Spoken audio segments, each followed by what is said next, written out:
Okay, I'm back. I'm gonna play for a while longer. And Tulsi should be home soon, so I might take a little another break later. When all hope seems lost.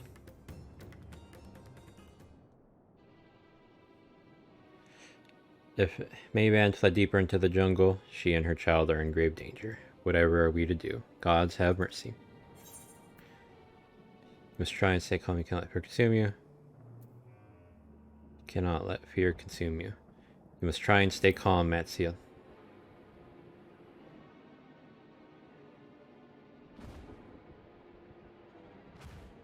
But how can I at a time like this? They could be dead.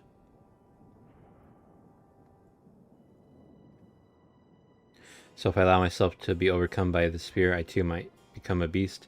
I am not sure I understand, but I will do my best.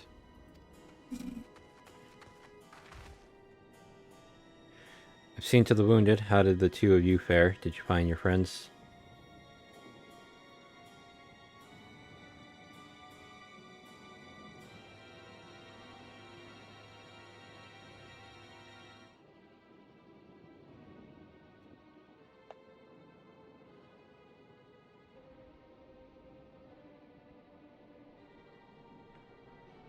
I see. In that case, let us help you find the mother and child. Before we leave, we must ensure the village will be safe in our absence. Alizé and I will patrol the area and search for more beasts. Whoops. Would you and Matsia speak with Elder Yeruvet? Pray explain to him the situation and join us as soon as you are able.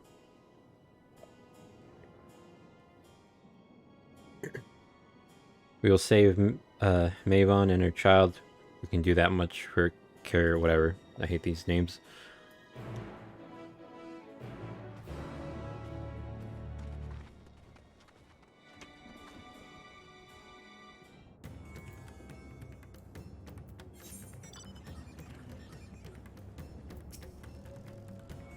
I'm heartened to see you both safe, but what of the family?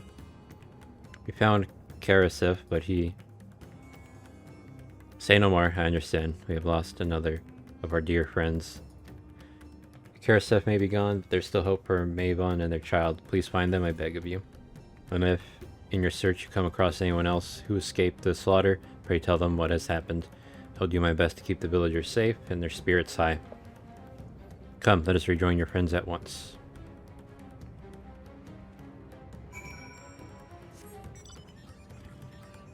Still no blues.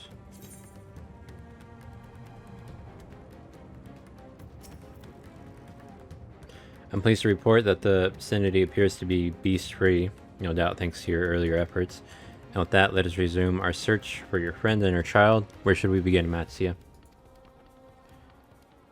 If we follow Kursoda south, we will arrive at Perusa, a temple. It is a sacred place where people go to commune with the divinities. It's possible that Mavon sought shelter there, and perhaps other villagers as well. Then it's settled. Matsia, stay close to me, alright? You two take the lead, keep an eye out for beasts and anyone in need of help. Very well, we make for Perusa as quickly as we are able with me.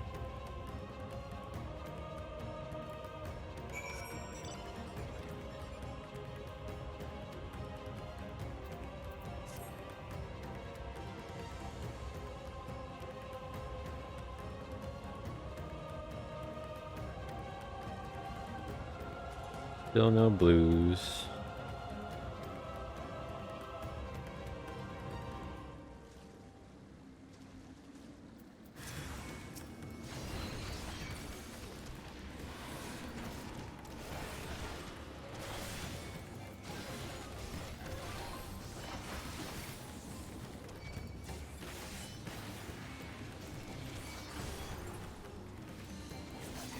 I want to get the other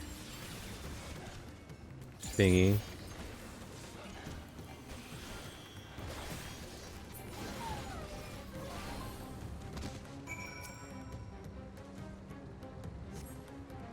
Thank you. I thought I was done for.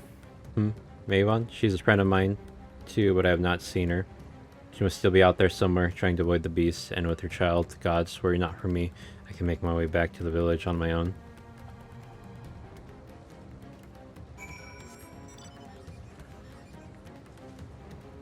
I don't know what to make this keybind. Can you fuck off?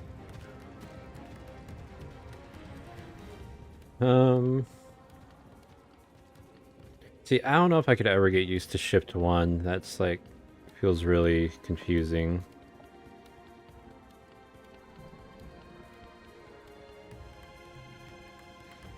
I'm already kind of set on XCV. Oh, use that one. So at least kind of Z to all that. And then XCZV. Shift for those. I should honestly probably switch those two. Shift V.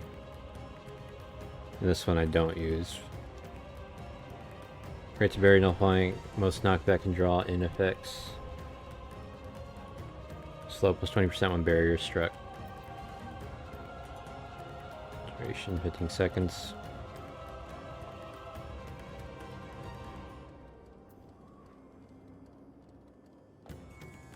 QERF T. Do I have a shift to G? Oh yeah, it's that one.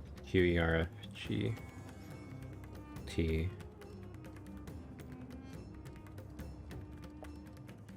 Q E R F G T. There's nothing.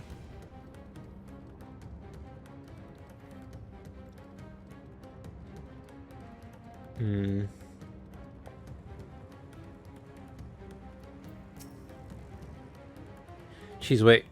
Perusa lies just up ahead, but something terrible has happened. The beasts have come, and many have already been killed. Alpha Male and Alzay have gone to do what they can, but there are so many more than I could count. You must be ready.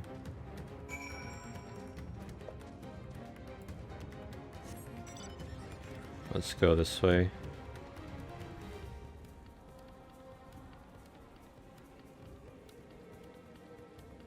I could make it the F5, I suppose.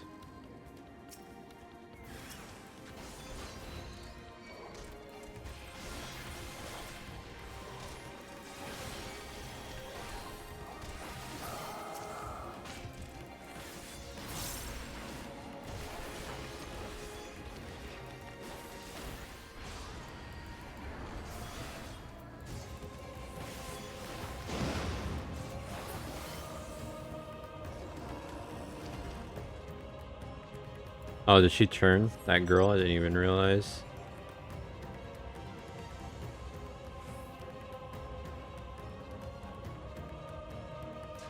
Plop.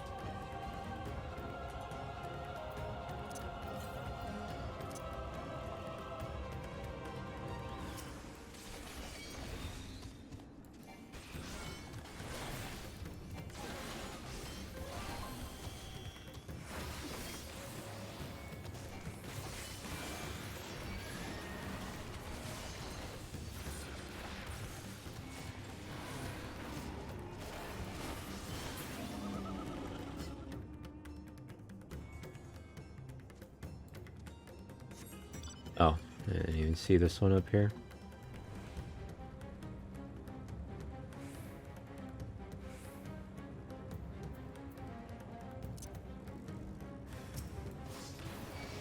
Damn it, I didn't get that off in time.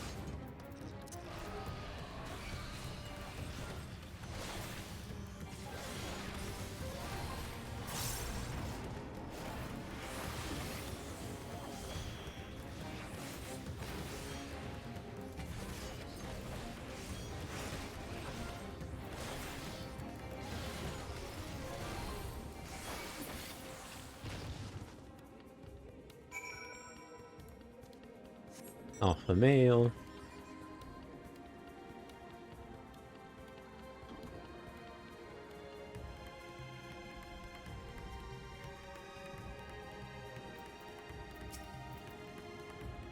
There you are. How fare the others?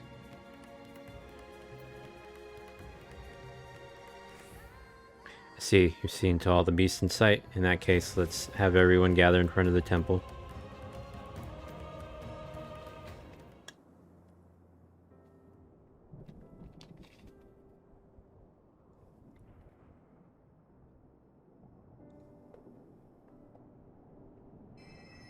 Courage, friend. The pain will pass. Has anyone seen Mevan?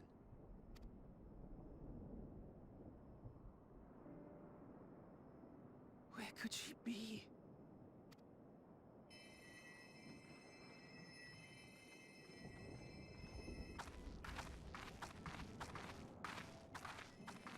We've dealt with all the blasphemies and made certain no villagers are still in hiding. Good work. We've otherwise tended to the wounded as best we can. What will become of us?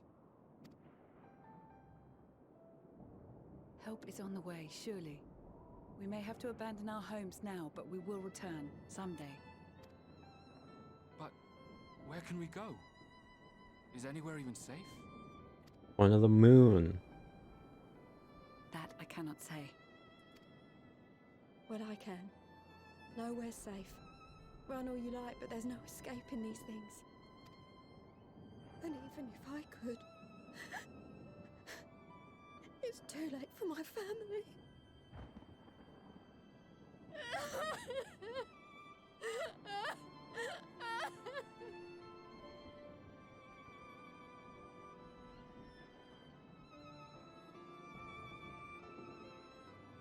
This isn't good. The more they dwell on the tragedy, the more likely we are to lose them too.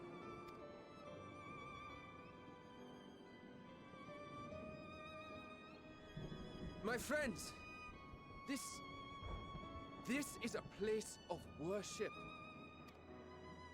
Should your heart quake with sadness, cast your mind to the heavens and remember the teachings of the old gods.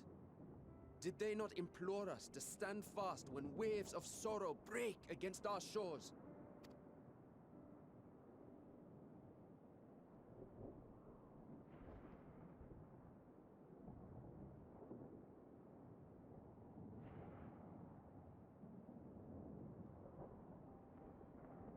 Know this, my children.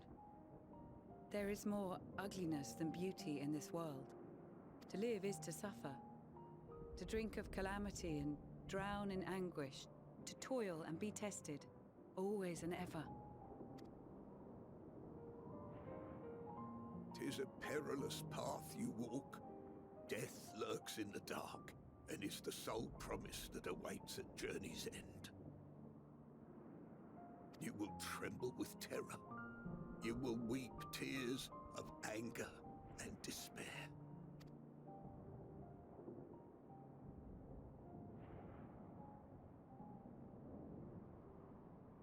But do not avert your eyes. See your life for what it is. Then will you see how the hardships make you strong.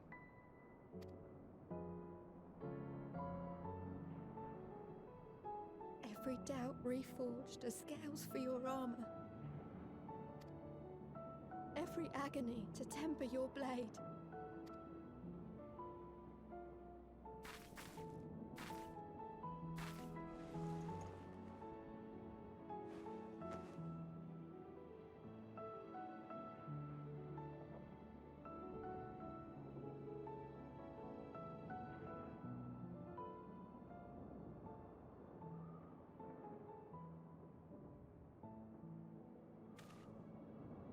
Thank you, lad. We'd almost forgotten who we are.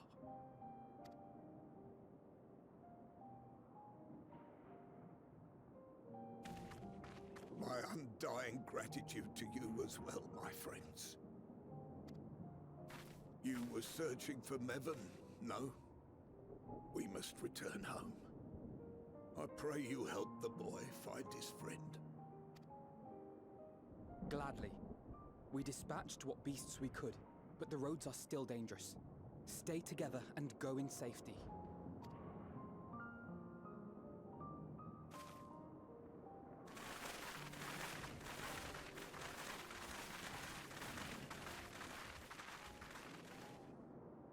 That was very impressive, what you did back there.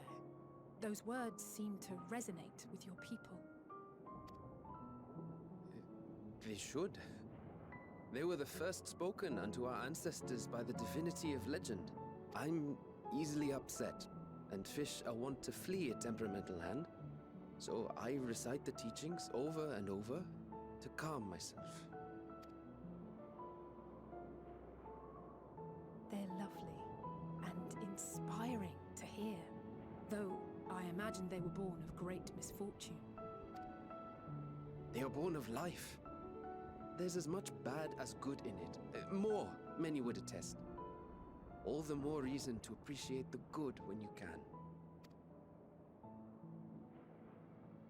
I won't argue with that.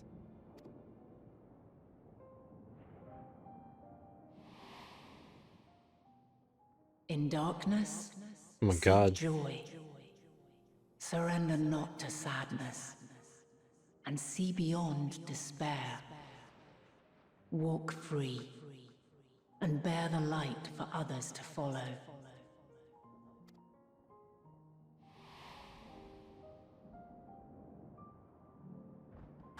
And with that, let us see if we can't find Mervyn.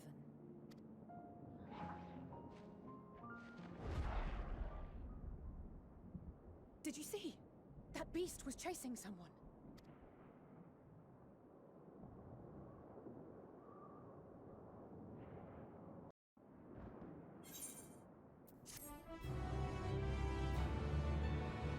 Now you're gonna get a blue quest now.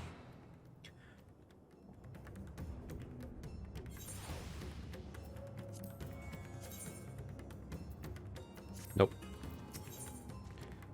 Warm hearts, rekindled hopes. Over there, my view was blocked by the trees, but I'm sure I saw someone being chased by a beast. She's go with Matsuya and search along the river. Alpha male, I almost call him by his real name. Alpha male and I will circle around from the south.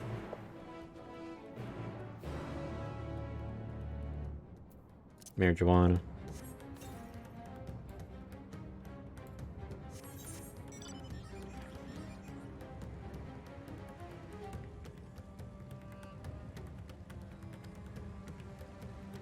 Another lookout.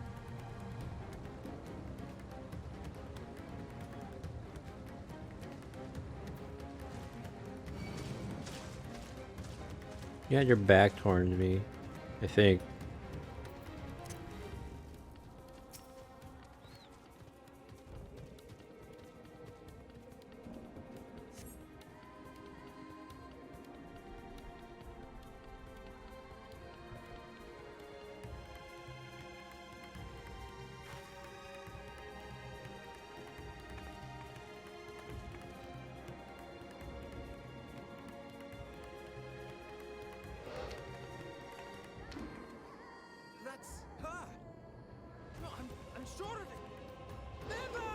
I mean, even if it wasn't, like, what...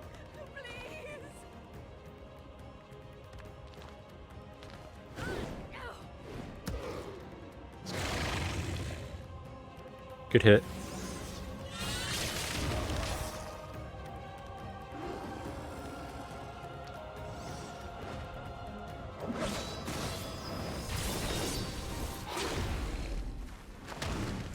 Damn.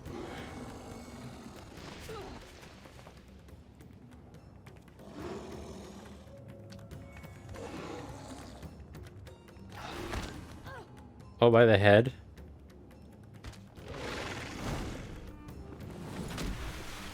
No! God have mercy!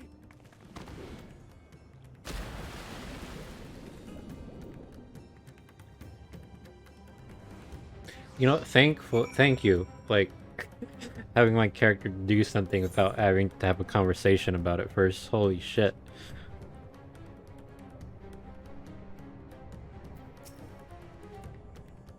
Where's the baby? My frames, why did they die? Maven's lifeless body floats before you. Bladdered and broken, her death no doubt came swiftly. Her infant daughter, however, is nowhere to be seen. Bro, at the bottom of the fucking...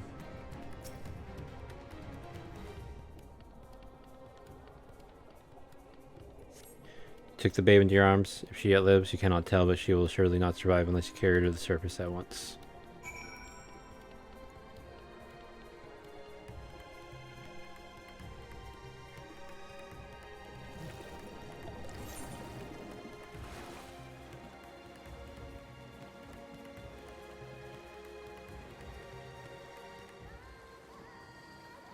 Wondering how I get out of here. I don't see stairs over there.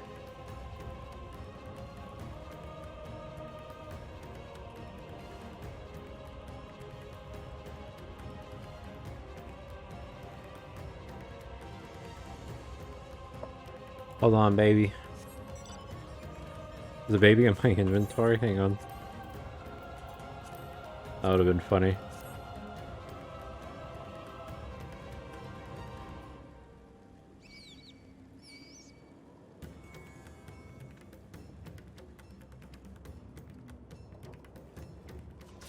Are you for real, dude?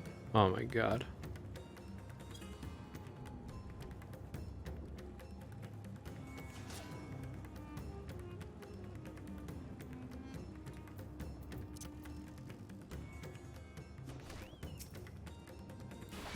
Unfucking believable.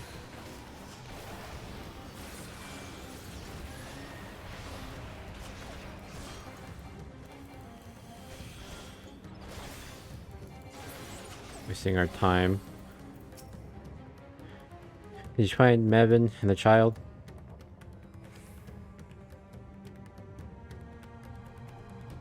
Damn it all. You have the child? Let me see her.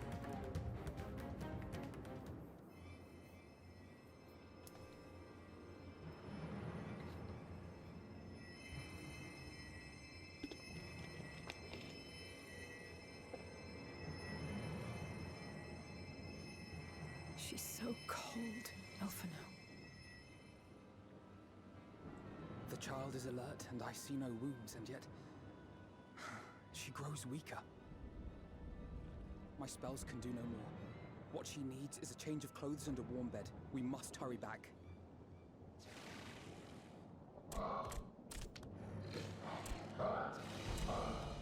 Not now! Matsia, take the child. Corrupt them all.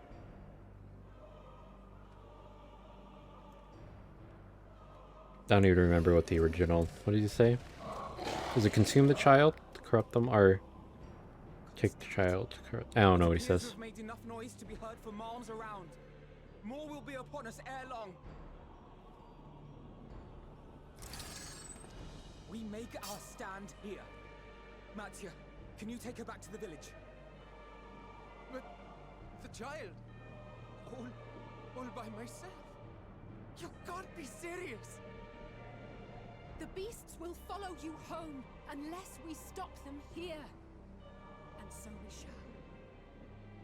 Be strong, Matsia. Her life is in your hands.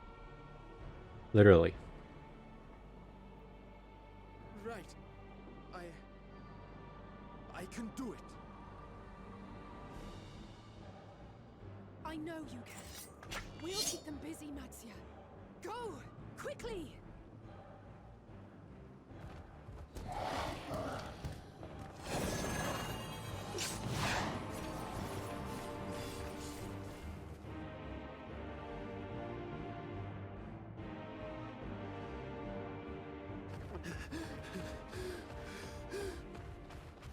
Steady.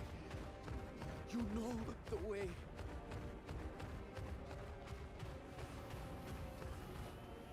No. No. Not you too. Oh, the little baby's gonna turn. Little baby demon.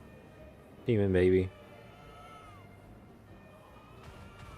Don't be afraid. Don't be afraid. To live is to suffer. To drink of calamity. It is a perilous path. Death lurks in the dark.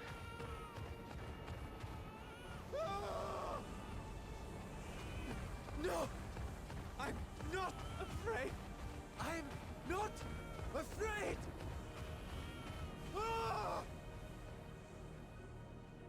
Do not avert your eyes. See!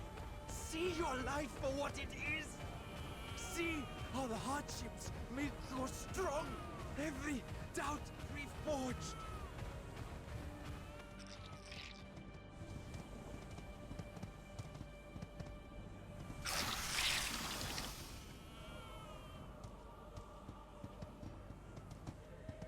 Every agony.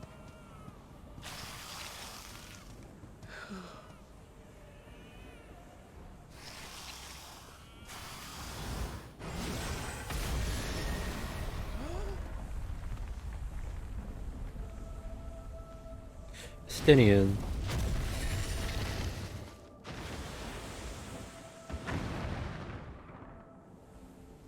The divinity. Nay, but one who would deliver thee just the same.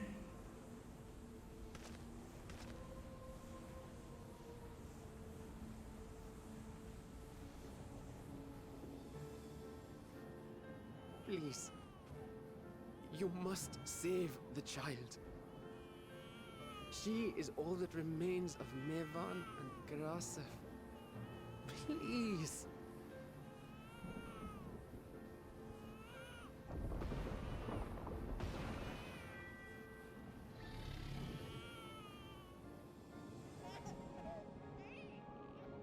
What exactly did he do? Seems the babe's taken a liking to you.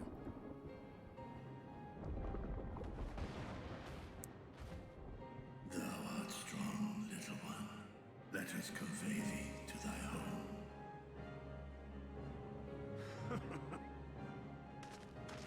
I spied our friends as we flew in. They appeared to be holding their own against the Horde.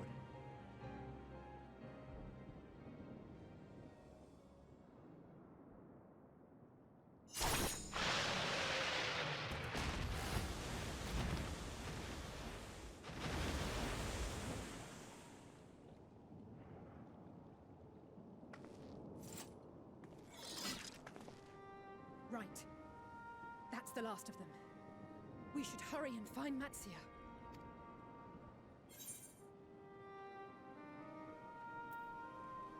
He had help from on high. What, like divine aid? A fine battle it must have been. Shame I missed it. Estinian, it was you who came to Matia's aid. I was only along for the ride. Vritra was the one who saw the boy was in need. The two are headed back to the village. Where the worm will honor Ahiwan's wishes and finally reveal himself to his people. Perhaps so. Will you go and join them? There's something I need to do first.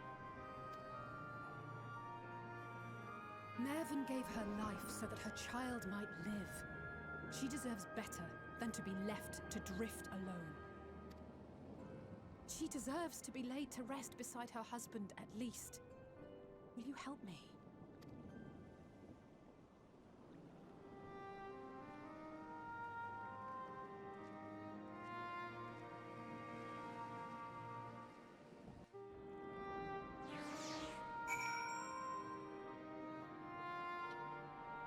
I'm alright with the cutscene. I thought it was going to be a duty. We have done what we can. Just for the villagers of Palaka stand to perform the funeral rites.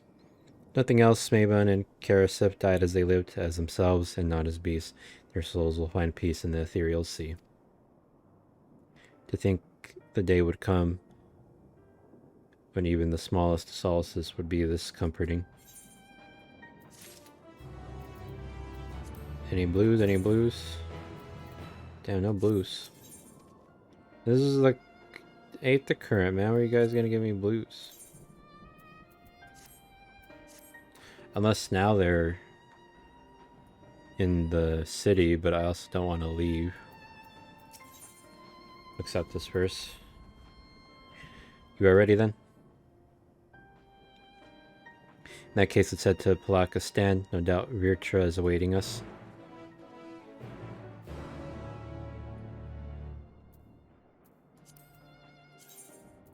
Still no blues. I actually can't go to the city 'cause don't have the thing.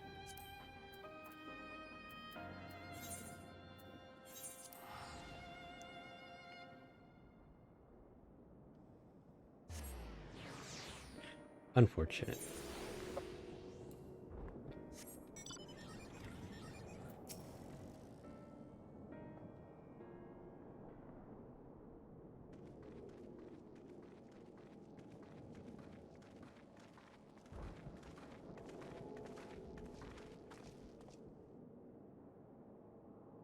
Rest easy, for all is well here.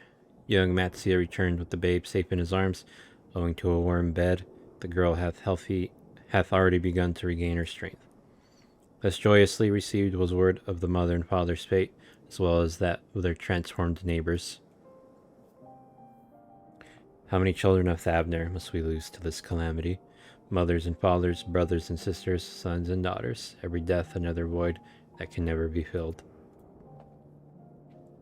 We who survive them must carry the weight of their memory as we strive to regain a semblance of what we have lost.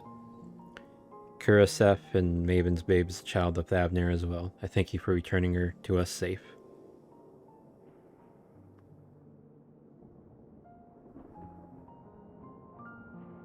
Oh, most great and merciful worm, I have not the words to express my gratitude.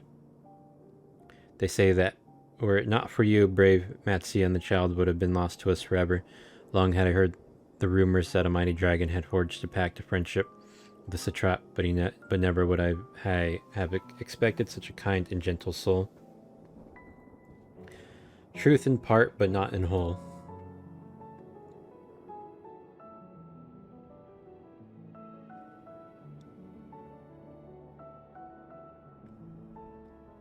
I am Vitra, and for 100 years uncounted hath this isle served as mine abode. An isle I have ruled over as satrap, with Ahwan as my loyal servant. Are my ears to be believed? You were the true satrap all along?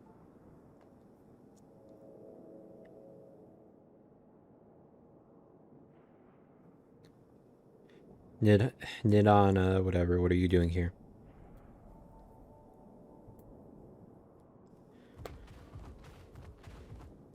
Kind of interrupting his, what do you call it? I heard from the Radiant that you had gone to help the people of Palaka stand in their time of need, so I and several of my colleagues from the Great Work came to offer our services. The alchemists have already brewed up some potions for Maven's daughter. But enough about us. You and your role are far the greater enigma. If you were the truth trap all along, could it be that young Varshand was created to serve as your emissary? Thou didst suspect the boy was but a simulacrum? A rumor has circulated for many years around the High Crucible that our most skilled alchemists were once commissioned by the satrap's family in secret to fashion a mammoth indistinguishable from a living boy. Looking at Varshand with that knowledge, I simply put two and two together. I was not alone in drawing this conclusion, but like me, they no doubt recognized that the satrap was using the simulacrum to work more closely with his people and decided not to press the issue. I had always assumed one of Awan's associates was manipulating it from afar, though the truth is indeed far more surprising. It is an honor to meet you in the flesh, Master Vitra. Pray allow me to express my gratitude. If you had not believed in and given unto us your scales, I do not know where we would be. Thank you from the bottom of my heart.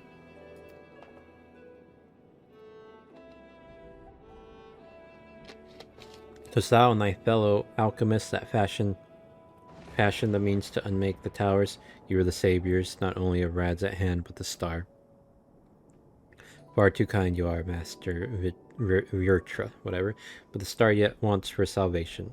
Once more will my colleagues and I commit the knowledge and resources at our disposal to the mission of aiding the people in this their darkest hour. It would seem this place is in good hands. I would return to see how Rad's at hand fares. What will you do, Scions? I worry for the survivors. We met at Perusa. Shall we pay them a visit before making our way back? In that case, might I ask a favor? Nothing too burdensome, I promise. This way.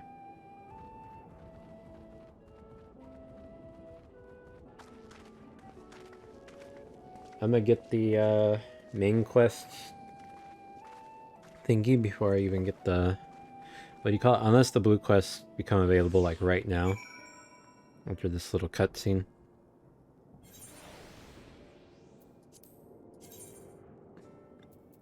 Which they didn't. Needs to simmer just a bit longer, I'd say. In the meantime, I was hoping I might ask you a few questions. The red sky, these terrible beasts, what in the name of the sisters is happening here in Thavnir? Need to readjust real quick. Oh my, that's rather a lot to take in. It would seem the situation is even more grave than we suspected. Thank you, friend. My colleagues and I will use your knowledge to see if it can further our own research. Excuse me, and with that, here we are. A piping hot chai brewed from my own secret recipe of spices and tea leaves, together with hearty helpings of rich milk and purest sugar. Made enough for everyone in the village. Might I trouble you to deliver a few cups? The drink has medicinal properties then? Not in the least. The ingredients are quite ordinary. It's so very tasty though, and has a way of lifting the spirits. The spicy aroma and distinctive sweetness of chai is a simple, everyday pleasure on our island. Sometimes the best medicine is the simplest. A lovely sentiment, Nidana. By all means, allow us to assist. Thank you.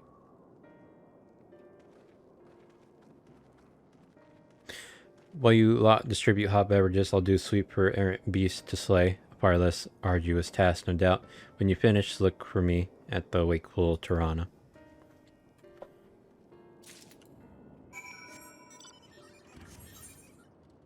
Still no blue.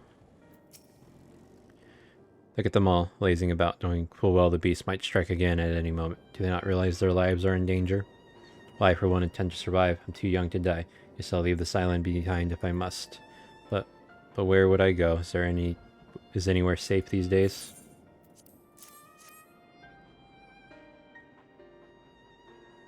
A cup of chai? Can't you see that I have more important things to worry about? No, you're right. It is precisely in times like these that we must strive to remain calm and steady. I do believe I'll visit the Elder and see what needs to be done. If there is any way I can aid my village and my friends, I will do it.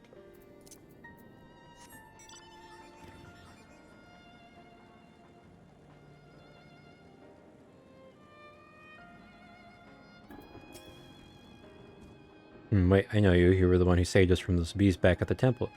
Were it not for you, well, let's not even think about that. At times like this, we mustn't dwell on what might have been, but look to the future.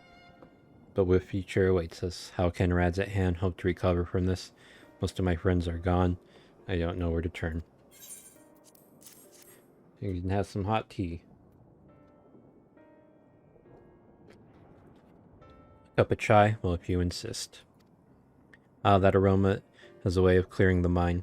Come to think of it, we faced our fair share of trials in the past as well. No matter how hard the times, we've always come together as a people united. One day at a time, one step at a time.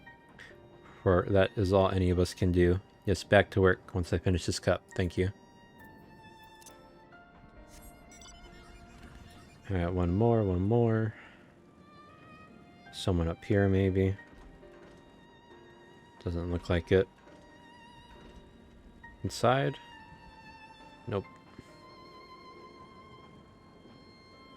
Maybe in here. No. Nope. Come on, you bitch. Oh, up here. Sorry, I just want to be left alone. My best friend and I, we fled the village together. One of the beasts took him in, and well, it was all I could do to run. All the while I could hear this monstrous voice screaming my name.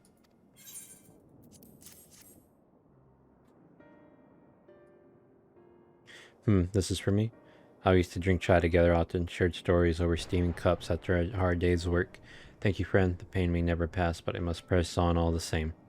For his memory, for we who must remember. Oh, and there are the blues.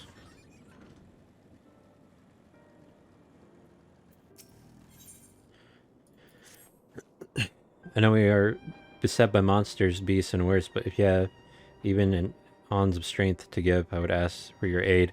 I am in need of a brave soul to help patrol the area in search of any lost refugees. I would ask my brothers and sisters of the Radiant Host, but our numbers have been greatly diminished. It is all we can do to keep the darkness from swallowing the settlement whole. Very good. It shall be heartening to have another warrior by my side. Let us commence at once. So I'll wait to turn in this blue. I mean the main quest to do the blues.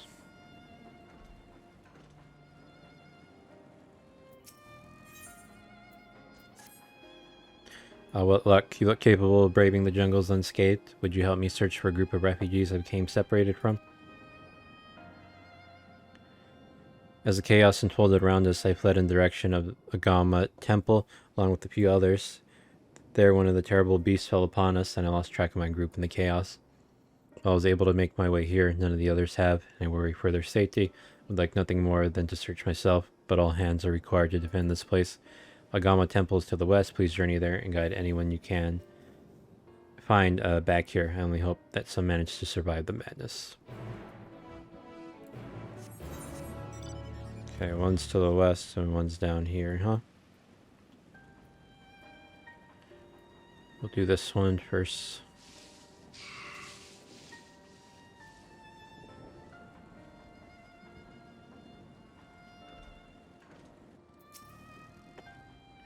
We should begin our patrol by heading south through which many refugees from Yedlumad pass.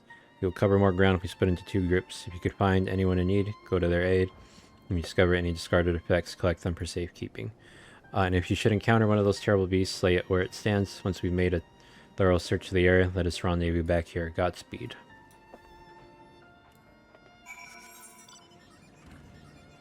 Damn, I'm gonna go all the way here now.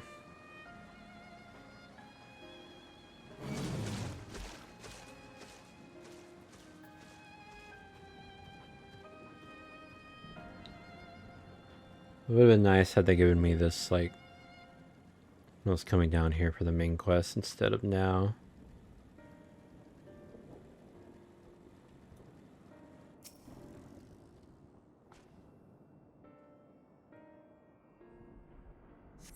Survey the area, but detect nothing out of the ordinary.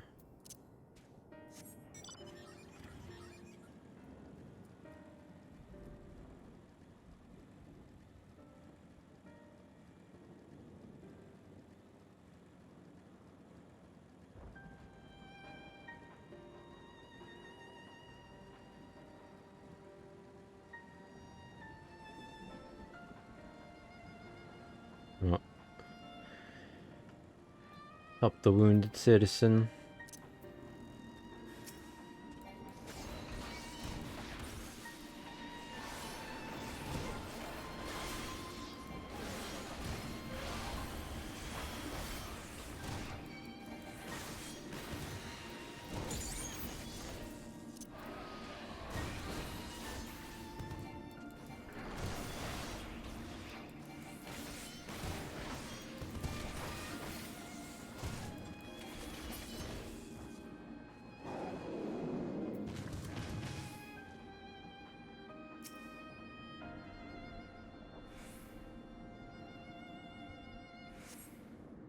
Oh, is it gone? Thank the gods. I would have surely died without your help. What are you doing out here?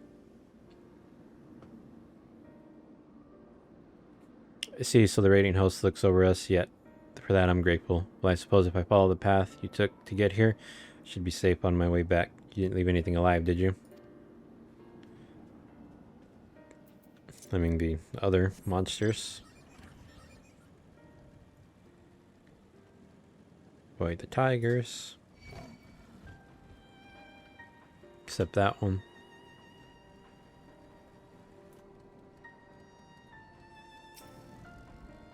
See a strange statuette lying on the ground depicting a woman wearing a beastly mask. It may be best to collect it.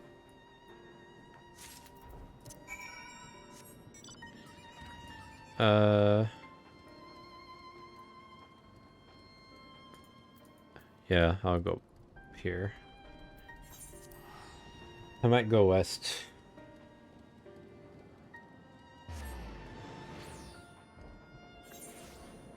And then I'll probably be able to finish this one, then fast travel back and go south, and then probably return there again.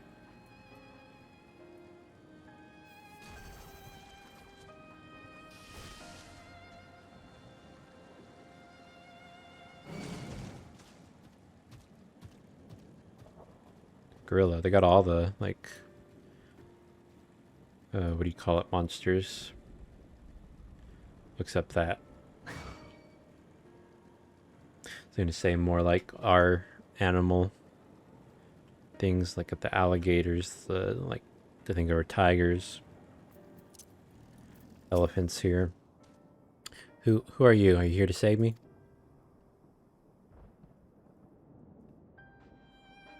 Of course, I knew she wouldn't forget about us. The beast prowled the area for some time, but I managed to find refuge among these rocks. However, I'd been too frightened to set foot from their shelter for fear of drawing attention of some hungry animal. But with you here, I believe I can find the courage. Will you accompany me to Palakistan?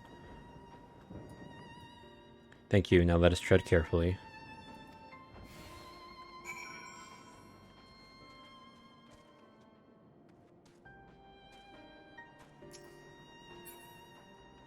Are you gonna come with me?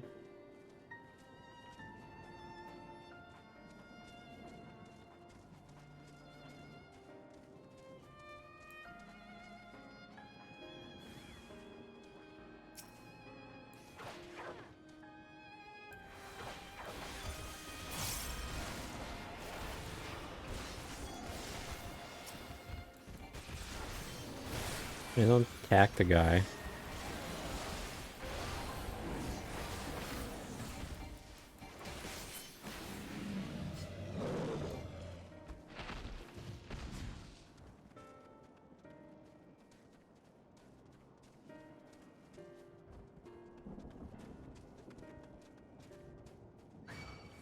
Shit.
Alright, hopefully no more.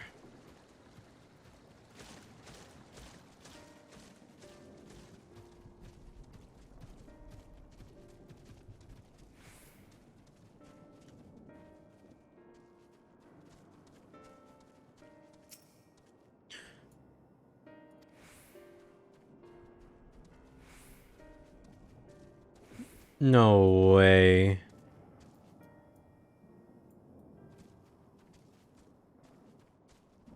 Do I have to go all the way back, dude?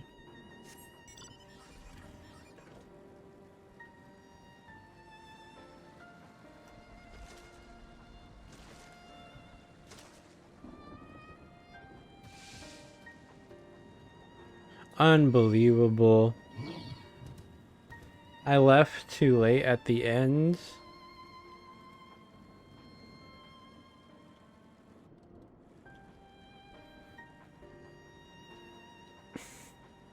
They added the worst fucking quests of all time. He was right there.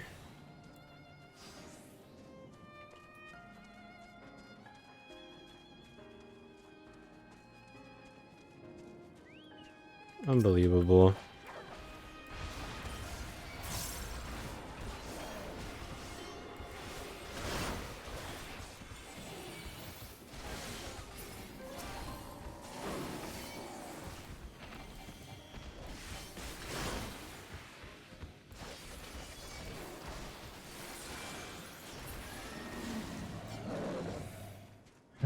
They start tying with this shit.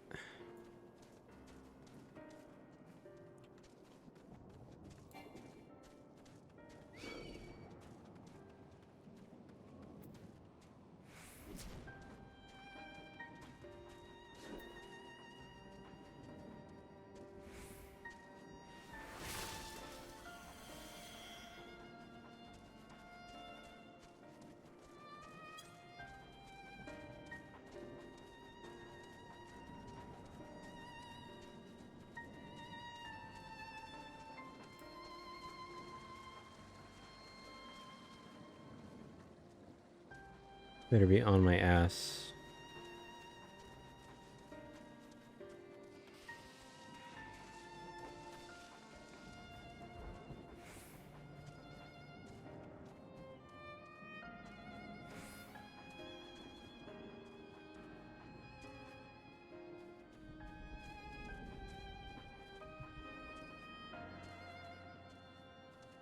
You're like right next to me. Stupid fucking quest.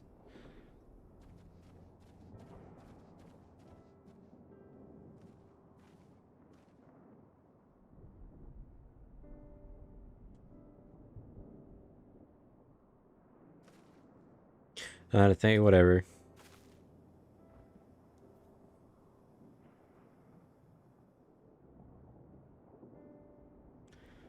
I don't care.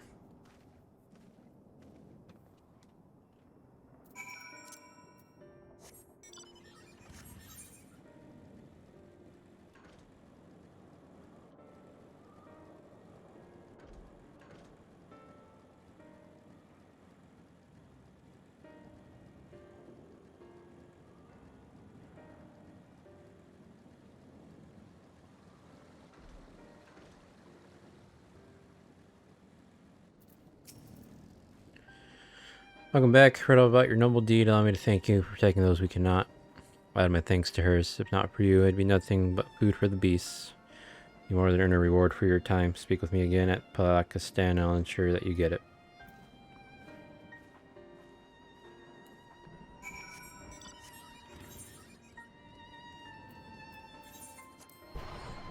Cool.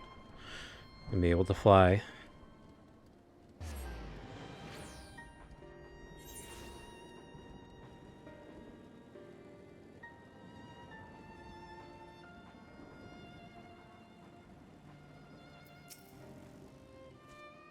Watch your arrival, recognize the man from the group I was with, and I'm overjoyed to see him safe. Yeah, fuck that guy. Thank you for escorting him here. Surely you are worthy of the reputation you've earned. Dare say, even a Gamma would be awed by your bravery.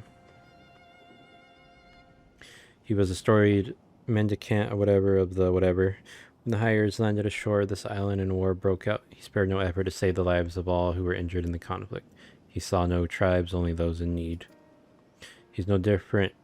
He's not so different from you, who throws herself into the maw of danger to save someone they've never met. Bagama's spirit lives on today. It is through your selfless deeds. Take this as a reward, though I have no doubt you would deny it if I let you. Once my watch has ended, I shall patrol the woods in search of any more hiding amongst the trees. Curry.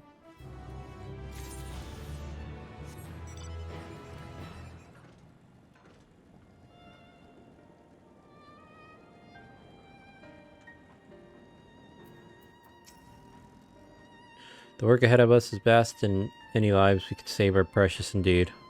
All I came across in my patrol was discarded belongings and scattered luggage. Did you find anything else of note? I recognize this figure. Doubtless you are curious as to what it depicts. There's a legend that tells of a Mansuya goddess who sought the strength of the Murga, wresting her own head from her body and replacing it with the bestial plate of the Murga. In pursuit of wisdom, did Emerga do the same, replacing his own head with that of a Mansuya? Thus were born divine beings, gifted with both strength and wisdom, heralding an age of untold peace. One of the refugees must have dropped this in their flight. This figure is a reminder that the most insurmountable hardships can be overcome by looking beyond the bounds of tribe for help. A figure so fine was likely to be loved by its owner. I should do what I can to see it return to them. Thank you for your help today, traveler.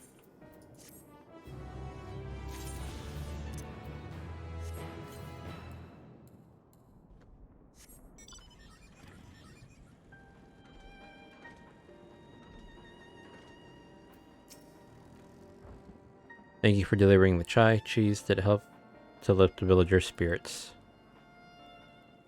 That is heartening to hear indeed. The final days showed no signs of abating, but that is all the more reason that we must try to keep our composure.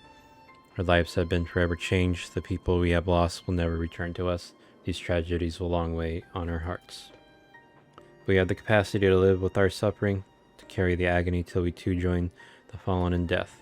It is not a surrender, but a recognition, for it is only in acceptance that we find the strength to move forward. Cool.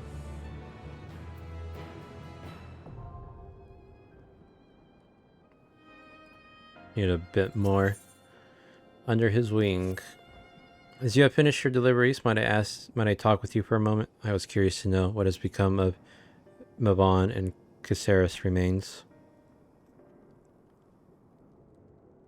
Oh, thank you, friend. Surely they will be able to rest peacefully by each other's side. I and the people of Pakistan will perform the rites as soon as we are able. As for the child, it will not be easy for her growing up without her parents, but I promise to do what I can once she is able to eat solid food. The fish I catch will help nourish her.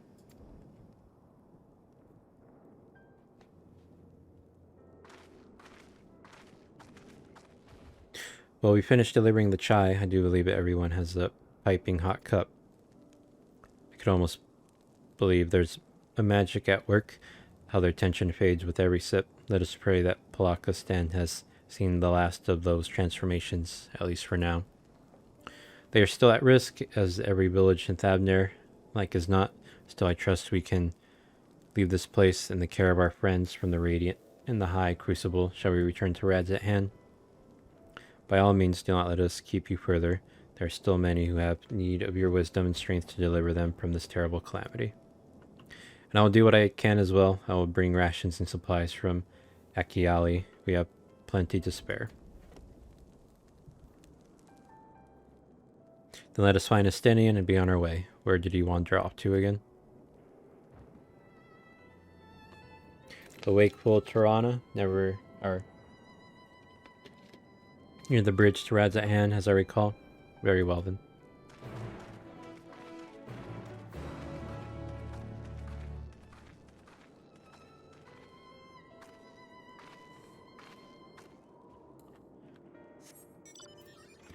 There's another blue quest here.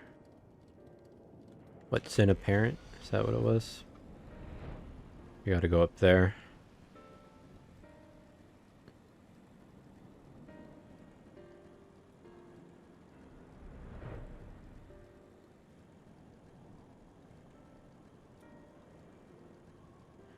I think I'm gonna fast travel here. Just gonna go ahead and finish this place.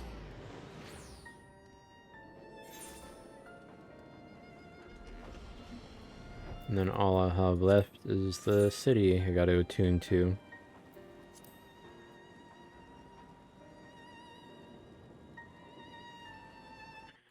Whoops.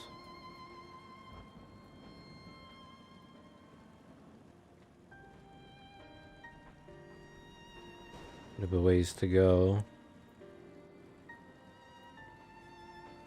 Wonder if it would have been better to go here than south.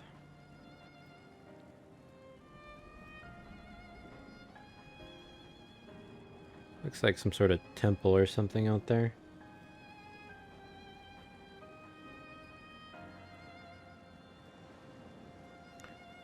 Quicker to go this way, I think. There it is. And I'll go ahead and just fast travel back here.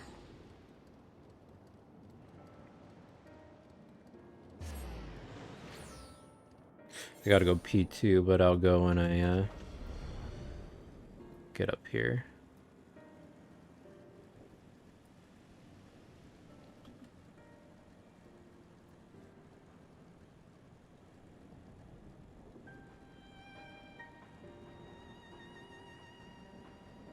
Here we go. Alright, I'll be back. Gotta use the restroom. And back. Time to talk to Estinian. Alpha Male told me everything. Well, glad I am to hear that people are safe. Likewise, you'll be pleased to know that I found no evidence of lingering beasts in the jungle and ruins. It would seem you finished off the last of them. Trying times yet lie ahead for the people of Thabner. Fortunately, they have a wise and benevolent trap, to shepherd them through. Speaking of which, I received word from Thancred not a short while ago. He awaits our return to the city on Aldal's path. Come.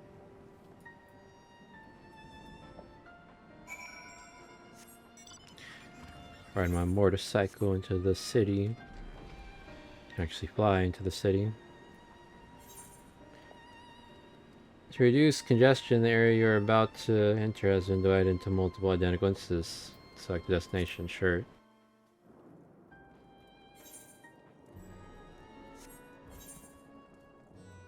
I think this is the first time I've come in this way.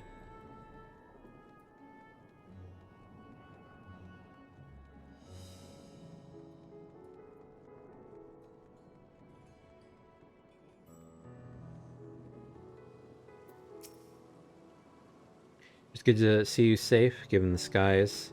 It's just all too easy to fear the worst. I am pleased to report that we've succeeded in quelling the threat here in the city. The beasts have all been felled, and the citizens are safe for now. I've also heard from the Radiant that an important proclamation will be made in the city square. Though they said no more than that, might you have any idea what this is about?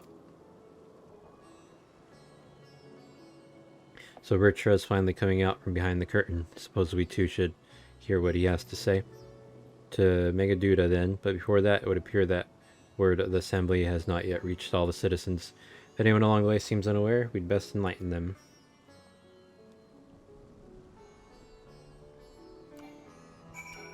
Oh, damn it.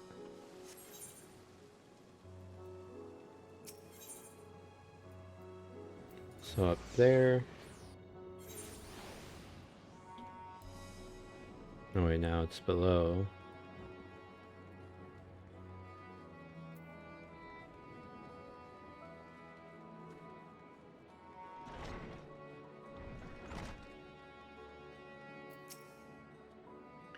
Are the beasts all gone? I've been hiding and I'm too scared to go out and look. Oh, that's a relief. I thought one of those beasts was going to eat me. Wonder where Sean is. He's the slowest runner. I hope he got away. Could be with the other people from the palace. Maybe I'll see him in the square.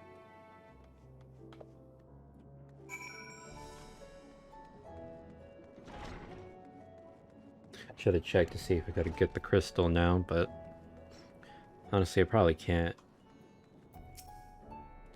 Leave me be, please. I swear to you, my flesh tastes absolutely terrible. Oh gods, what are you doing? Carrying me like that. We're not quiet. Those beasts will find us. To the square, you say. Or the square, you say.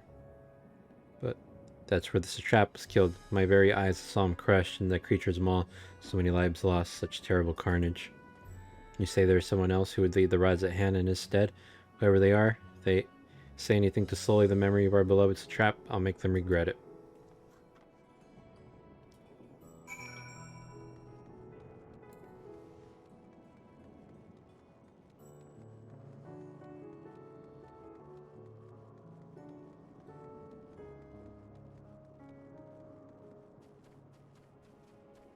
Ready for the announcement.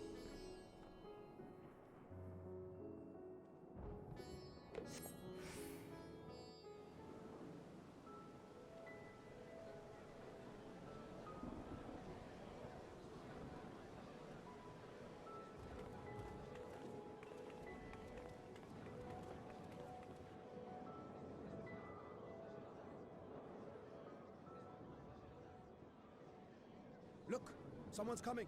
Oh, they're gonna use the boy. Smart choice.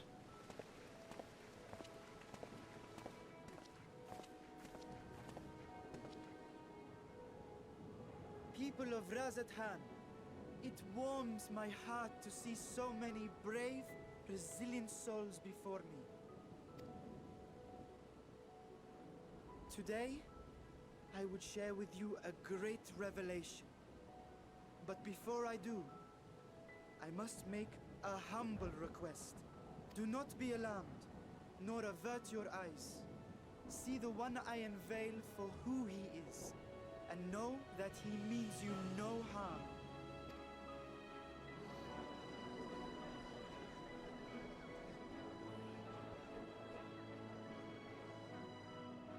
Very well. I dare say it can't be worse than the horrors we've already seen. Many thanks.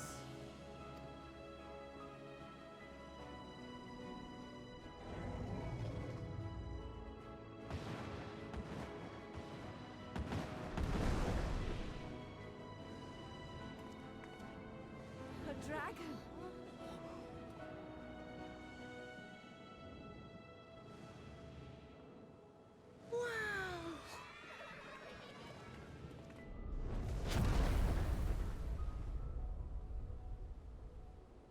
People of Razathan, I am Vritra, and for years uncounted hath this isle served as mine abode.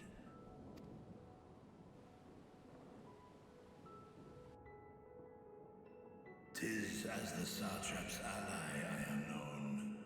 Today, I would reveal the truth unto you.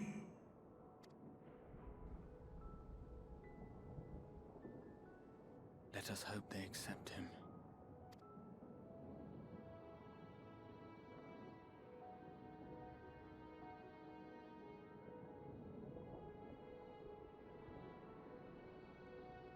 I think they better. Shit really is the only hope. Feels like the dragons, giant-ass creatures. If I am hearing this right, you were the satrap all along? Vashan! I mean, Master Vitra, does your divine eye really see all? Nay, child. While mine eye hath borne witness to the whole of our nation's history, to its future I am blind as thee. Countrymen, calamity the likes of which we have never known is come to Thavnir, our home. Friends and loved ones have been taken from us. I, too, have lost my closest confidant. Ahawan loved this land and served it with dignity till his dying breath. A nobler satrap there will never be. For so long, I lacked the courage to face you. I will not easily earn your trust, this I know. And yet, I cannot sit idly by and abandon Razathan to her fate. A font of boundless vibrancy, this jewel of the ocean. Since time immemorial, hath she glittered with every color imaginable. To this dragon, slumbering in his dark lair, 'twas a mesmerizing sight, and one that brought no end of joy to my heart.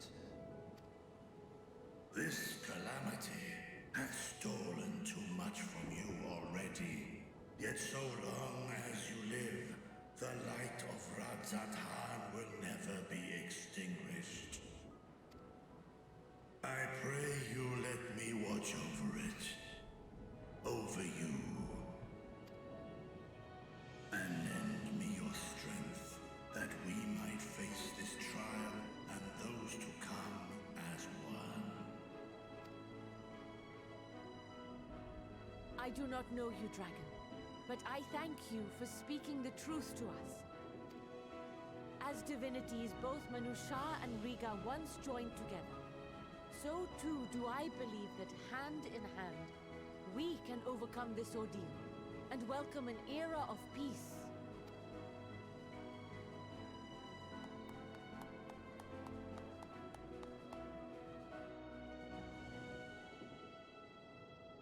A sight that would have surely brought a smile to Azael's face. Indeed.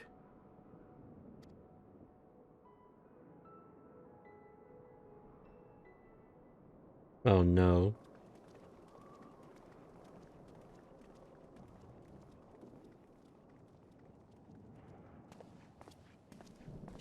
Excuse me, but I must speak with the Satrap at once. Father.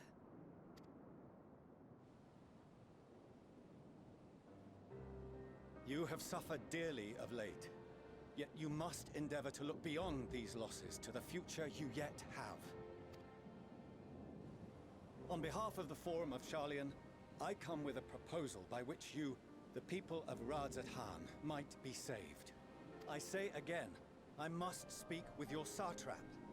I beseech you, take me to him with all possible haste. He's right there. I am Satrap here. Speak thy proposal. All present shall hear and judge.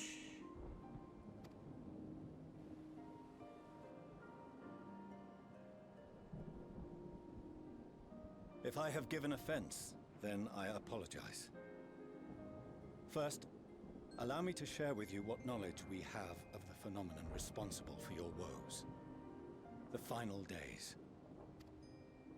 'Tis an affliction of stagnancy and rot, sown into the currents of the star. Though the first prominent manifestation was here, in Thavner, it will invariably spread to every corner of the world. The Forum was forewarned of this apocalypse several centuries ago.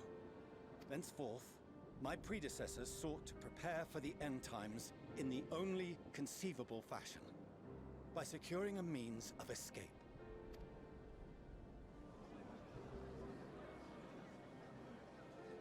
Escape the star? What madness is this? 'Tis by no means madness. With the coming of the 7th umbral calamity, the true nature of the Red Moon, Dalamud, was revealed. That it was an artificial construct of ancient Alag. But what of the Silver Moon? This celestial satellite is yet another technological marvel fashioned and maintained by ancient allies. A ship that will sail the heavens and deliver our people from destruction. And by our people, I speak not only of Sharlayan. We mean to save every man, woman, and child it is within our power to save. Including you, our dear friends of Radzat-Han. Recent events necessitate adjustments be made, and quickly, but we can and will escort you safely to the moon. I don't think they're gonna take it. Long has thy Forum been allies to Thavner. I trust thou dost not extend this offer lightly. Yet I wonder, is this truly the way? Is there a future to be built for us beyond this star our father deemed the last bastion of hope? It is for that very reason I come before you and your people. To answer any and all of your questions. To offer my assurances and allay your fears. Though, if you wish the best for your people, I advise you to render your decision swiftly.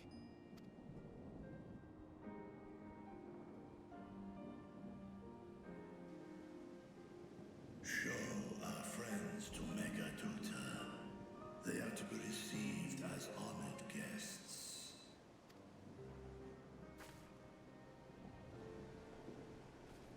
Worry not.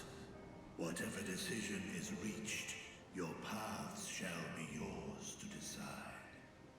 Isn't that the decision then? If they want to go, they can go. If they want to stay, they can. Heed the warning of these brave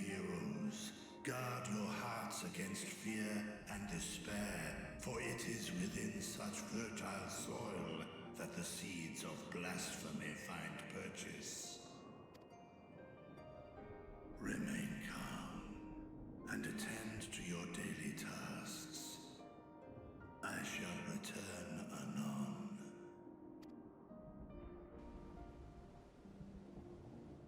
We'll do as you say, Master Vitra. We believe in you. Reminds me of I can't think of which character, but someone from Shrek, that voice.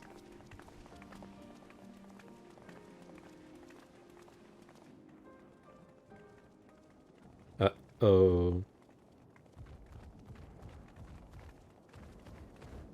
Oh, you're still here. What a relief. Nidana, what's the matter? Has something happened at Palika Stand? Oh, no, not that I know of. I just hope to hear your thoughts on a theory of mine. All who undergo the transformation are drained of their ether, yes? What is it then that gives these beasts the strength to carry on as they do? Logically, they must be drawing upon an alternate form of vital energy. Oh, this stuff again. That put me in mind of our earlier conversation, when I tried to explain the essence which many confuse with ether. Akasha. Yes, I remember. The unseen gift bestowed from on high. An energy influenced solely by emotion. Yes, yes. In this instance, negative ones set Akasha into motion, thereby infusing the beasts with vitality. I posit this as the mechanism by which the beasts are born and sustained. Ah, do you still have that flower?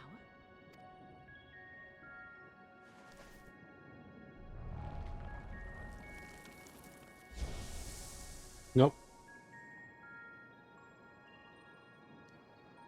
If we accept that it once shone bright by drawing upon Akasha, influenced by the thoughts of those nearby, then fear, terror, despair, negative emotions so powerful as to suffocate it, permeated the air in this place. You must be very careful. The forces which drive the final days may be beyond our ability to perceive.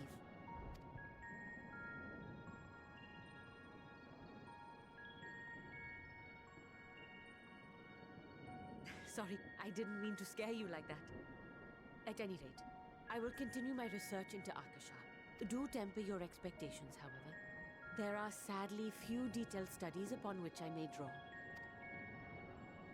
Formulating a new theory as you have is itself no small feat.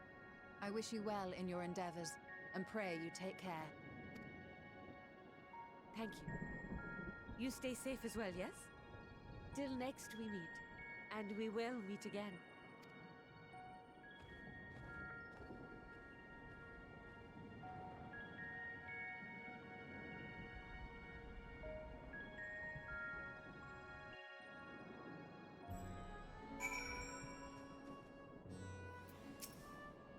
Far as we have come, and after all the horrors we have seen, there is still so much we do not know about the final days. Could it be, as Nidhana said, that the cause of this phenomenon is beyond our comprehension? And if so, are we powerless to forestall it? At World's End. Greetings, honored scions of the Seventh Dawn. I have a message from His Excellency, the Satrap. Brave scions, you have my gratitude for aiding my people in this most trying of times. Alas, matters here at Megaduda prevent me from meeting you all in person. As a token of my appreciation, I have arranged for a feast to be held in your honor. May it nourish you in preparation for the trials ahead. Excuse me. Such are the words of Master Virtra. The feast he speaks of awaits you at Meride's Main. Pray make your way there whenever your business here is done. We thank you for your kindness, and indeed, I was hoping we might find a place to discuss our next course of action. That seems an ideal venue. And to you, Cheese Nubs, there's someone we had hoped to introduce to you in particular. While I'm loath to detain you further, might you spare a moment of your time? Personal invitation, knowing full well your services are in the highest demand right now. This must be important. Worry not, we'll save some food for you, so take all the time you need.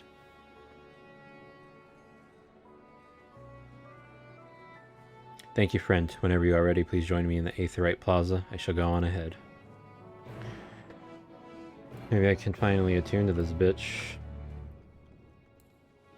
So I think I might as well just run to it.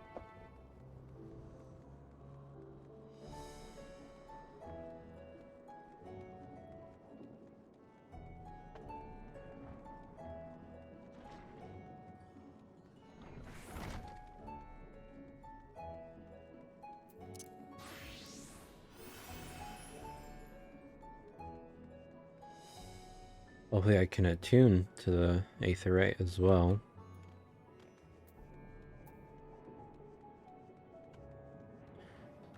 Moment of truth. Finally, man.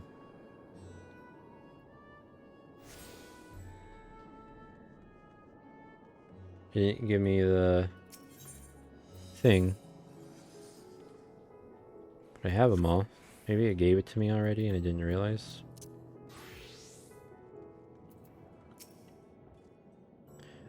Access to the Aetheryte you see there has been restricted to a select few ever since the tower first appeared. We sincerely apologize for the inconvenience, but it was deemed too dangerous to permit the free movement of visitors at a time of emergency, a risk we could not take. In light of recent developments, however, the satrap has decided that such restrictions would only hinder our efforts to combat the final days. As such, I would encourage you to attune to the Aetheryte before proceeding along the corridor. I already did it. Way ahead of you, buddy. Oh, and watch this. Teleport to you now.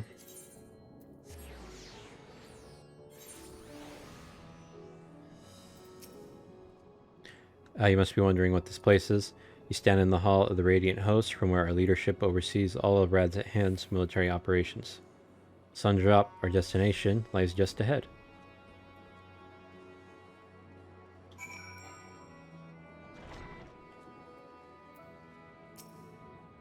Did it say Doman Delegate?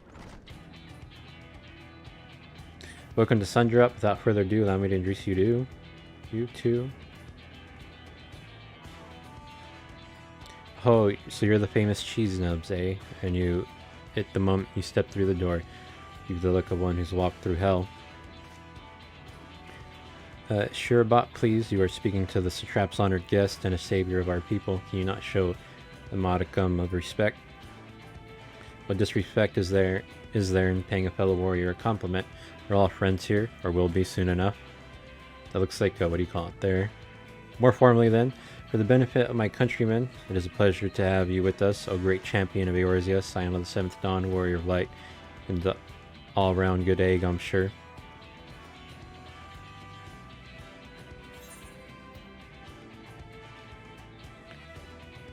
This talk of eggs reminds me I'm late for dinner. Haha, woman after my own heart. I like that. Don't you worry, I'll keep it short. There's just a thing or two we'd like you to remember. First of all, about the room you're standing in now. Rad's at Hand welcomes delegates from other lands to oversee trade and diplomatic dealings. Then there are military matters to discuss, which is why all these officers are stationed here in Sundrop. I imagine you're more than familiar with each of the nations they represent, yes? We've got representatives from Doma, Ul'dah and Alamigo,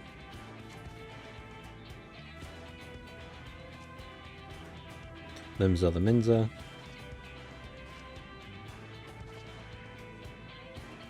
Gridania, and last but never let it be said, leaves Ishgard. They're the eyes, ears, and mouths that bridge the distance between Rad's at Hand and their respective homelands.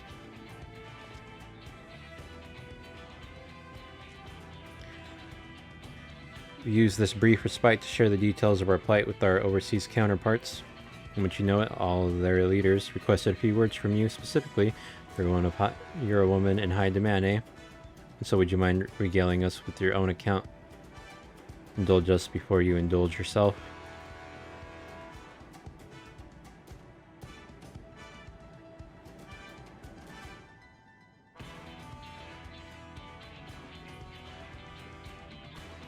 I thank you for the report. The conditions under which men are turned to beasts, the etheric anomalies you have observed, you have given us much to consider. It is concerning that the first transformation apparently occurred before the skies turned red. It is contrary to what one would expect. Thankfully, the information you conveyed to Lucia upon your return from the moon has already proved invaluable.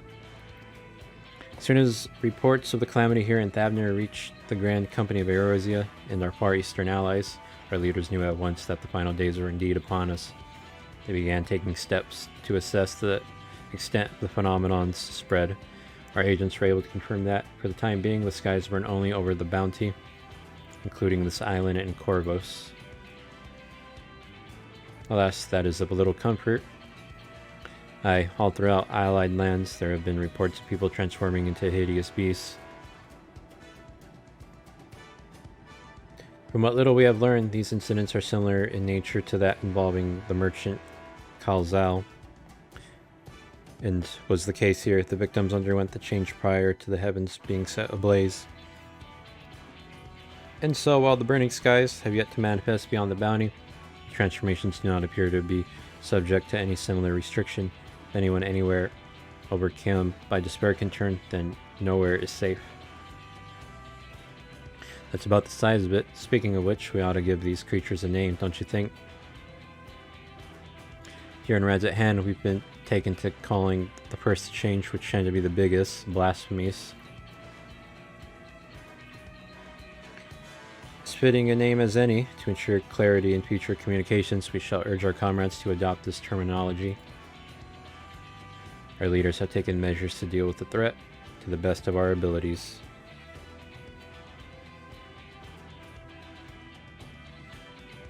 Aye, each nation has assembled their own groups of elite soldiers to put down the so-called blasphemies and their spawn as and when they appear. At the same time, they are doing all in their power to put the people's minds at ease and prevent panic and fear from spreading. That said, brave souls with the strength and fortitude to fell these terrible fiends are not easily found. Just so, and it is for that very reason that we turn to you. Pray lend us your strength and help us to slay the blasphemies that plague our homelands. Now, you don't have to give your reply before dinner. I should also mention that each blasphemy seems to possess wildly different characteristics. What works well against one may serve you poorly against another. So before you go rushing out to save everyone's day, have a word with the delegates. They'll tell you what to expect.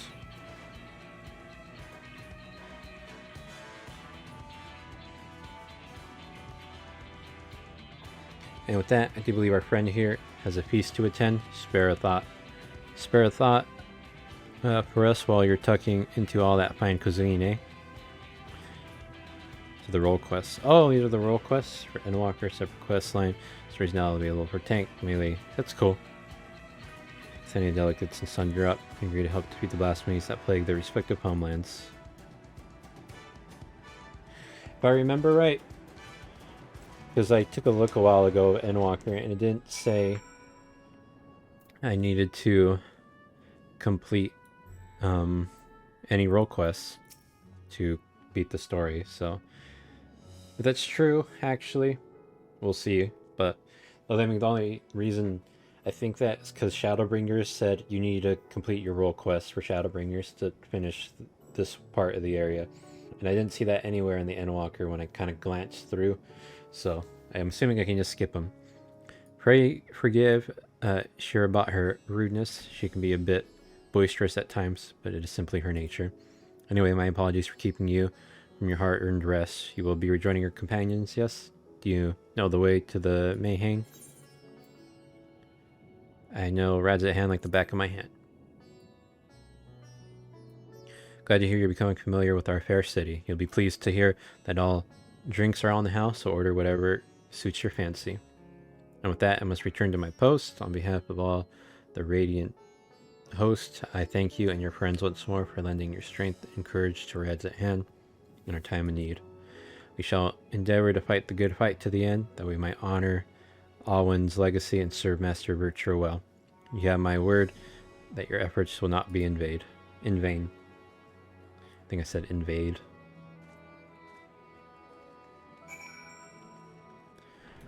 With Malil.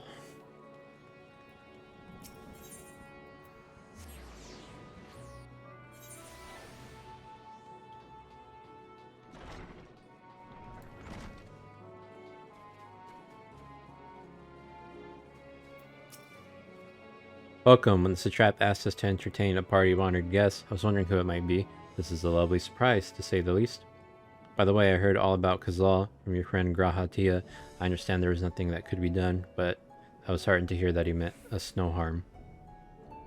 I cannot thank you enough for dispatching the beasts. As the smallest token of our thanks, your food and drink tonight are Merides.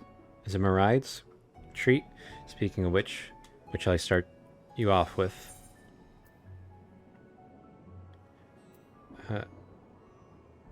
Glass of your finest local spirits. As you wish, pray join your friends and I'll bring you your drink. I'm gonna get wasted. Welcome back. Whatever did the Radiant want with you, pray tell. Our allies have sent military delegates. That's news to me. Mind sharing the details?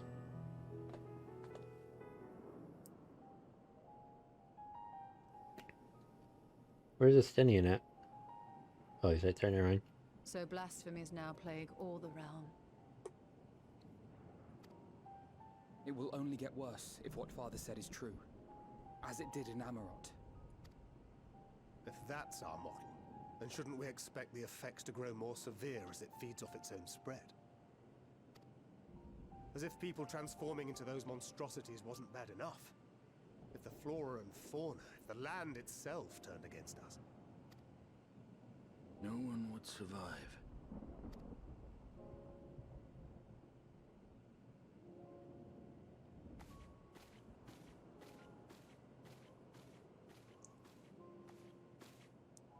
Here's your order, friend.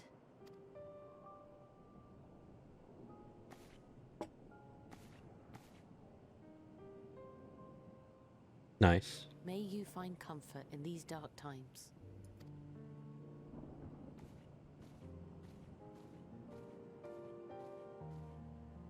Where do we go from here? Get drunk. If there's one thing we've learned, fighting blindly and simply reacting to what comes will accomplish nothing. We must find a solution that addresses the fundamental cause. Before our strength is exhausted, before this crisis spirals out of control. Is there something, anything we've overlooked? If there is an answer, Hydaelyn herself will have it. 'Twas she who bound Zodiac and forestalled the final days. Alas, we have heard naught from her since the Tower of Babel.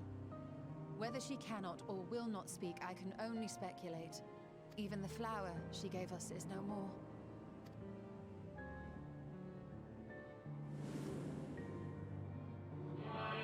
Our time we called it Elpis. You would do well to remember the name.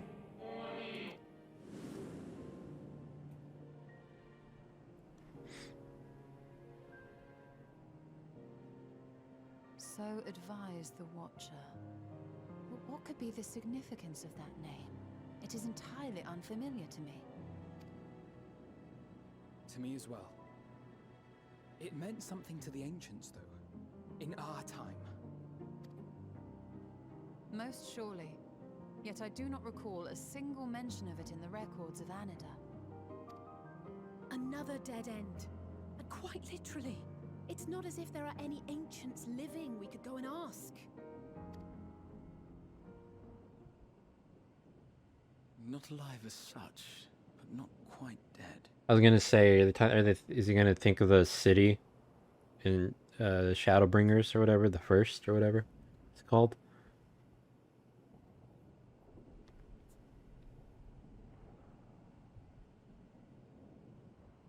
Elidibus. I sealed him in the White Horus site at the Crystal Tower back on the first. Contained within that reservoir of ether that maintains it, ether that is returned little by little to the sea, naught may remain of his soul. However, if part of it lingers, we might be able to speak with him there. I know we can no longer make that journey, but you, my friend, still can.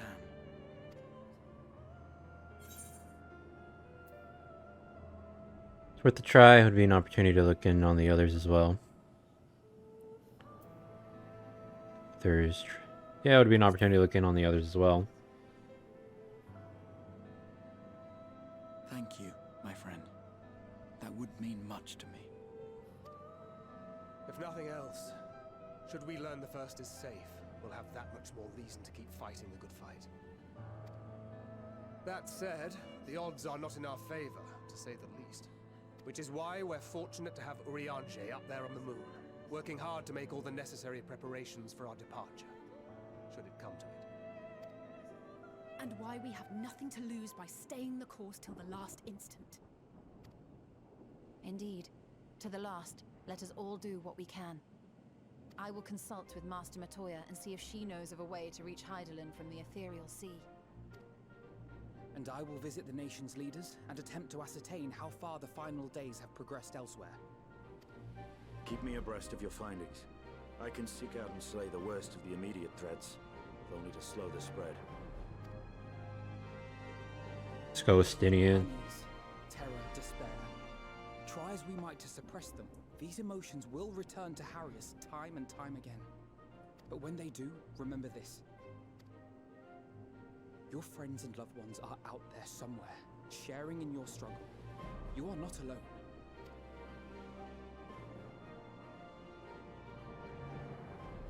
So ends the brief respite before the next revelation.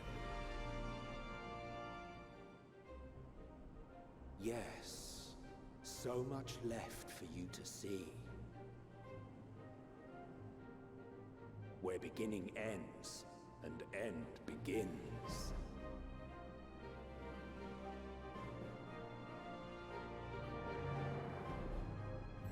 Oh please, they're probably going to release like 5 more expansions for this game.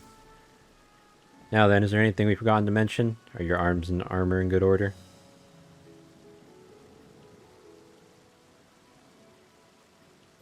In that case, it's time we each attended to our tasks, and when you arrive on the first, give my regards to Reen. Tell her I miss her. Yay, oh higher. Is this going to be 86? Cool. Pretty much beaten my goal, 85 by Friday. Take this cheese, my spirit vessel.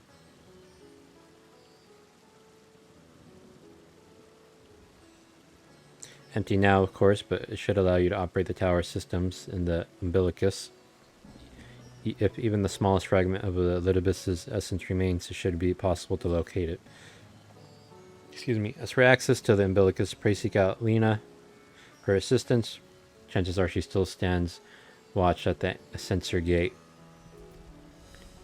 Should she or anyone else ask after me, tell them I am living my life to the fullest, that I am happy, hardships and all. But we had best be on our respective ways. God's willing, we will see each other again ere long. That was weak Thancred. Goodbye, friends. Alright, to the Crystarium. Kind of sad. But cool.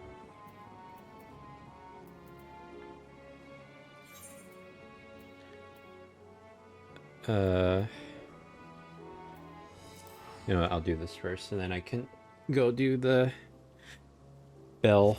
It's been a while since I did the venture.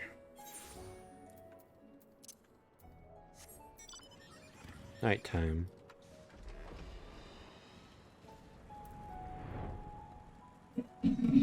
Sorry about the noise, that shit was probably loud.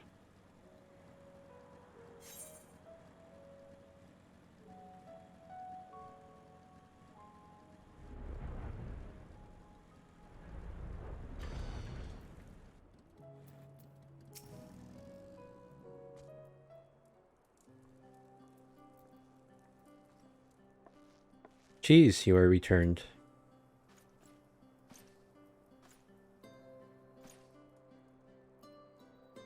Have you been well, you and the others? As well as can be. Well, glad I am to hear that. I trust my lord is enjoying himself.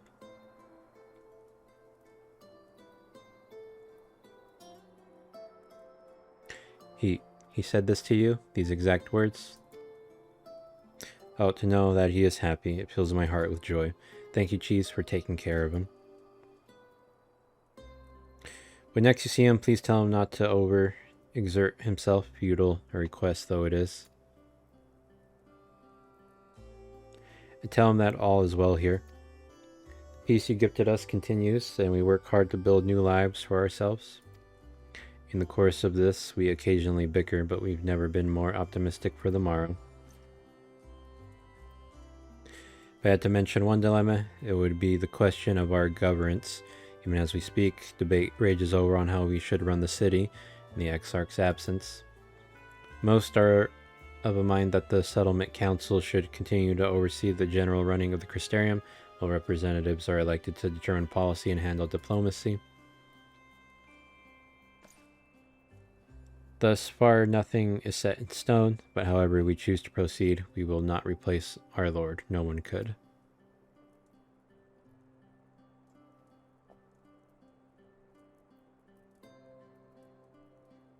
Have we recently observed any unusual phenomena? No, I cannot say there have been. Curious that you should ask me this question, though. Some days ago, Reen came and asked the very same. She was rather unsettled, in stark contrast to how cheerful she had been of late. Reen has been dedicating herself to the restoration of the empty, you see. Though it will take many long years, the goal seems to have given her a newfound sense of purpose and fulfillment. So when I saw her in a state of such worry, I couldn't help but feel worried in turn, especially since she wouldn't tell me what troubled her. I dare say she would be more willing to confide in you. May I ask you to broach the subject with her? I wonder if that's going to be one of the places I'm going to... One place here. The empty. Wish to enter the umbilicus? Very well. I shall fetch the key at once and take the opportunity to find Reen. Please wait for me in the city in front of the Cabinet of Curiosity, shall we say. I will be along as soon as I can.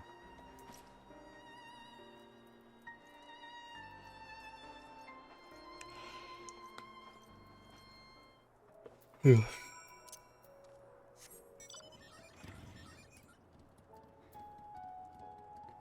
up there. I wonder if the big empty is going to be the place. It'd be cool. A lot of blue quests here. Where was the bell? Crystalline mean.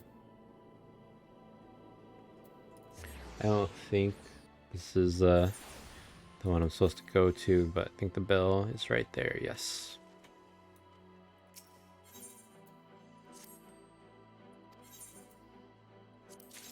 Oh yeah, forgot the fairies here. Cool. Oh, this is the Lancer Dragoon thing. I was gonna say it looks like it, but I didn't think it was.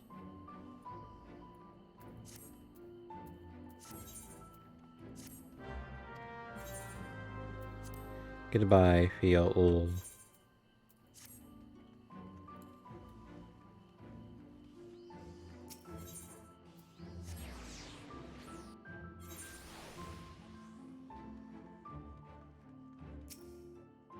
Following events cannot be skipped. You may wish to cancel any pending duty finder registrations. Oh, wait.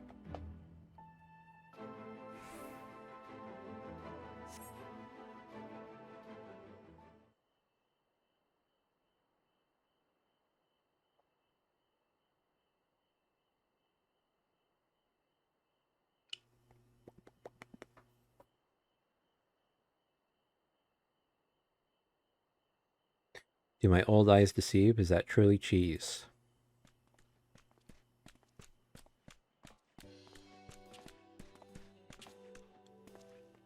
It is. Well, glad am I to see you hale and whole, my friend. What a wonderful surprise it is to have you look back with us, and at this most opportune time. In case you haven't heard, we are planning to produce a tome chronicling events from the Flood to the Knight's return. For this project, we intend to draw upon records kept by the world's peoples. Historical and contemporary first-hand accounts will be the centerpiece of the tome, but yours would be the one to crown them all. I've been asked to contribute a chapter on the soul, a subject that is key to understanding much of your endeavors. In the course of developing the spirit vessel, I gained valuable insights into travel beyond the rift, knowledge that will allow me to attest to your existence and deeds. There is no end to the questions I would ask you, but if you could indulge me just one for now. In your quest to restore the night, you faced many a formidable foe, among them who offered you the greatest struggle.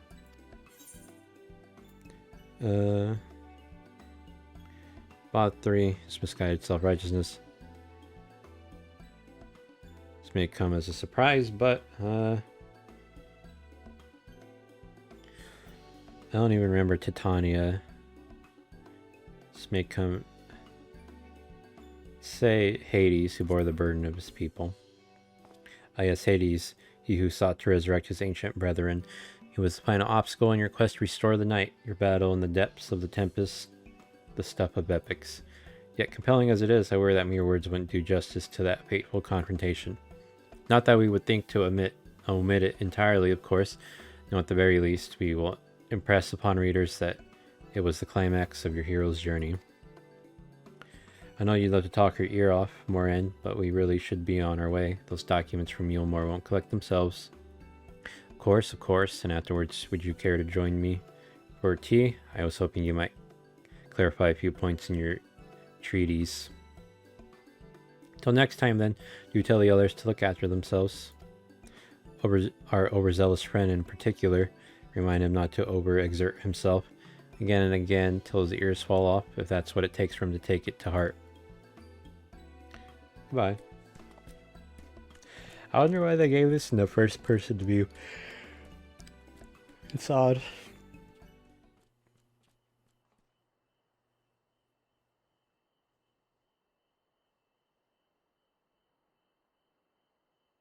Gasp, is that the Warrior of Darkness? Oh, it's the kids again. It's her, it's really her. What are you doing here? You're going to battle, I can give you some medicine. I made it myself. Best not, Ricky. You'd only give her a stomach ache. We've come to see Morin to get his advice. Men of the Guard finally agreed to teach us how to fight, but first we need to choose a fighting style. Well, I know that I want to be a mage. Argyle isn't sure. Magic isn't really my thing, so I was thinking of taking up the axe, or the sword, or maybe the bow. They all seem alright, but it's hard to decide, so I thought I'd ask Morin. He knows about lots of things. He isn't here? Aww. Oh, why don't you have the Warrior of Darkness choose for you? What do you think suits Arkle best, axe, sword, or bow? Dragoon. For fighting and hunting both, the bow. For protecting your friends, the sword. For smiting your opponent, the axe. He said he wanted to just go with his friends and protect them, I think. So let's do, for protecting your friends, the sword. The sword, if you took up the sword, you could be just like Brandon, the Warrior of Light. I love that tale. Let's borrow the book today. It's really popular though. I hope it's still there. Thanks for helping me decide Warrior of Darkness. I'll start with that style. Maybe try something else later on. And when I get really strong, I hope to have a bout with you. Goodbye, kids.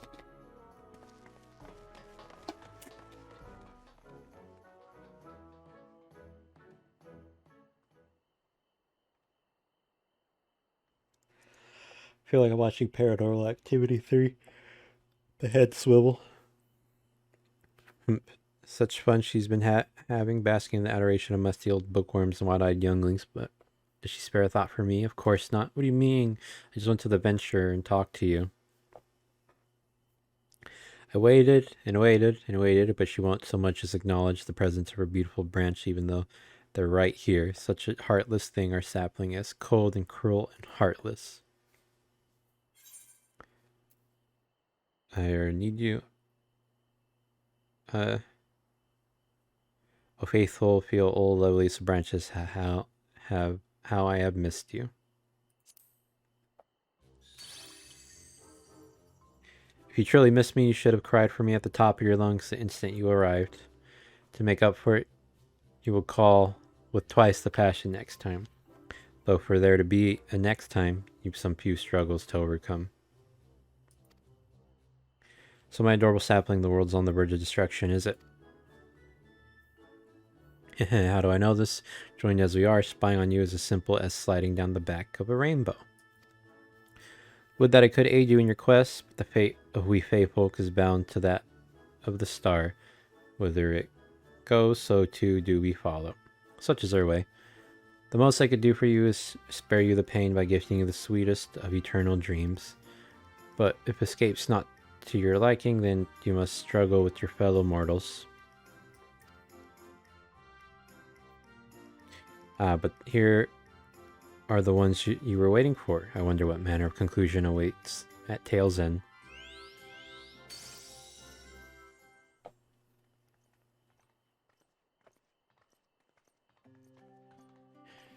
Reen.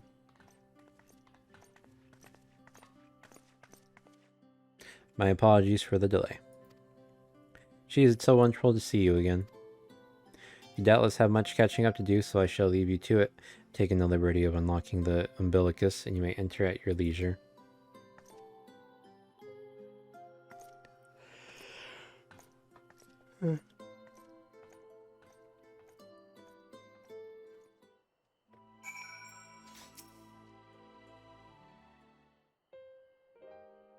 I'm relieved to hear that everyone is well.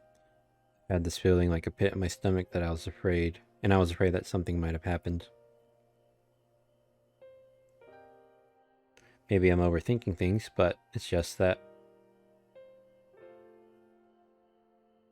I'm the Oracle of Light, but I've never spoken with Heidelin, never once heard her call.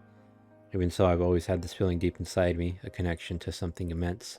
These past few days, though, that connection has wavered, as if that immense something was distant, then close, then distant again. And then the other night, I was jolted awake by the feeling it had been completely severed. Wanting some fresh air, I went to open the window, and to my horror, the sky was ablaze, like during the star shower. But then I blinked and everything was normal. The next day, no one said a thing. No one else had seen what I had seen. As far as I could tell, nothing was out of the ordinary. I began to wonder if it was a figment of a half-remembered dream. I wonder if she's getting what I've been getting. Cheese, what are you not telling me? I had to know, please. It doesn't matter how terrible it is.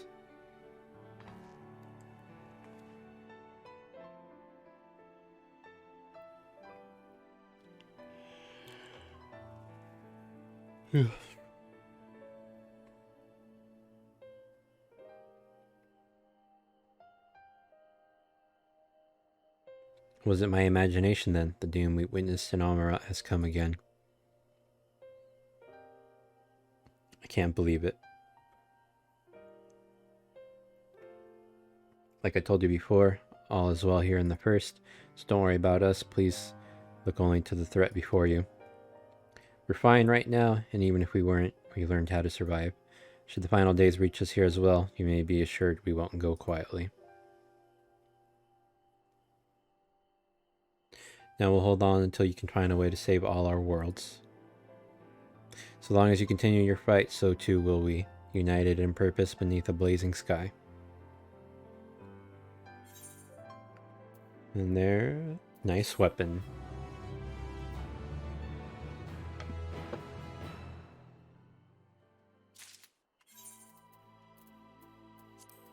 It's giving me a lot, this expansion.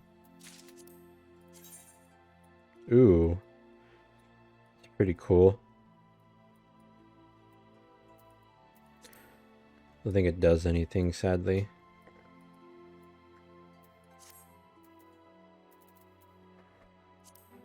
Oh well.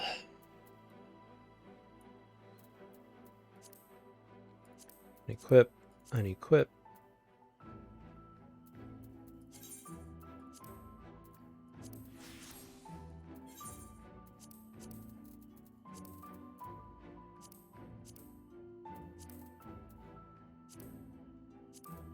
I think I checked if I got something better in that one dungeon.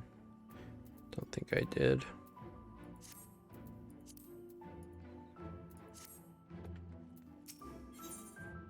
Hope upon a flower.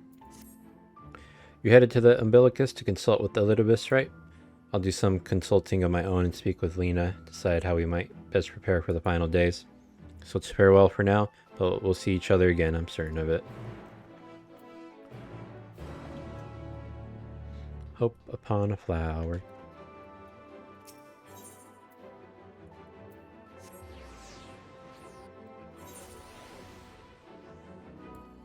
Gotta pee again.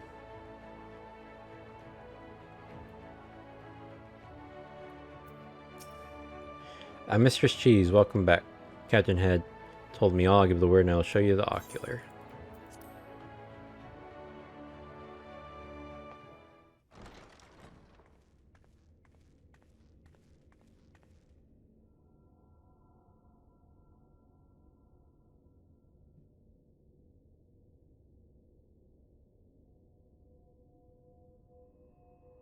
Am I remembering?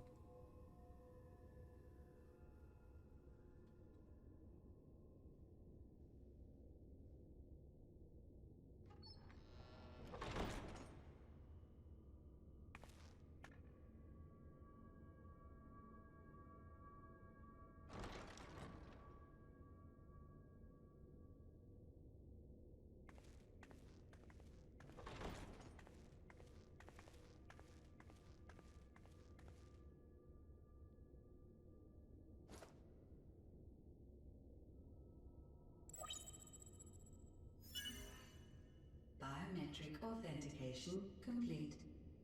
Please state your business.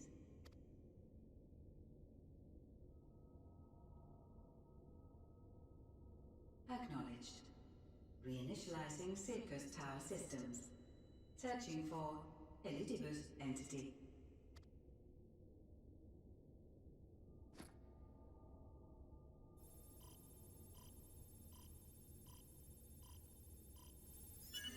Target located in subterranean core power accumulator. Projecting image.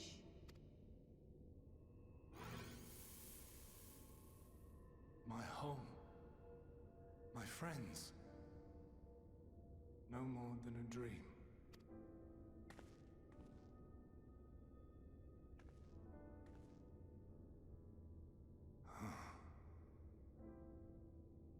You. Why have you awakened me? I no longer sense those places beyond, or Lord Zodiac. You must explain all.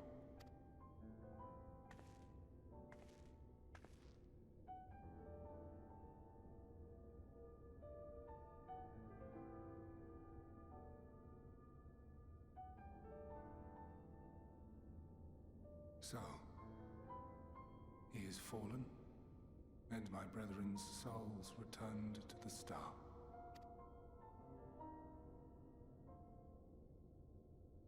The doom we sacrificed so much to prevent is come again. Old burdens now yours to bear. But if this is Fandaniel's design, then I, as Elidibus, have a duty to fulfill.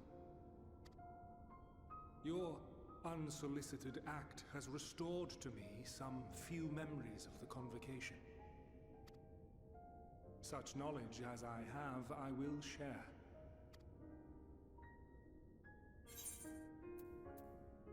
Thank you. I do this not for you. I merely perform my duty, as I have ever done. Where to begin? Ah, the end. Your understanding of what caused the final days is consistent with our own. The decay first took root where the currents were weakest. Yes, a conclusion drawn by him, Fandaniel. Not the him of here and now, but as I knew him, long, long ago. Having shed light upon the phenomenon, he dedicated himself to devising a countermeasure. Were it not for his knowledge of the Celestial, we would never have made the connection, and thence forestalled the final days.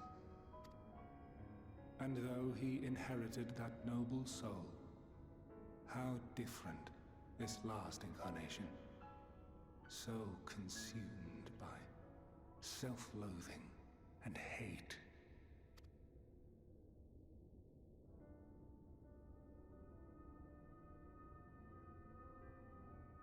Elpis. Yes, the name is familiar to me. Yet I know it not as a flower, but a place. A testing facility for determining which of our creations were fit to be released into the world. Many worked there, and before joining the convocation and assuming the title of Fandaniel, he was their chief. He was Hermes.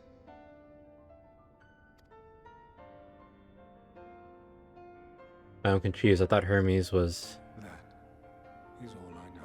Thought Hermes was, what's his name? Forget his name. The Selk. crystals tell little of the lives the 14 led prior to their induction. Elpis itself would tell even less. Nary a ruin has survived.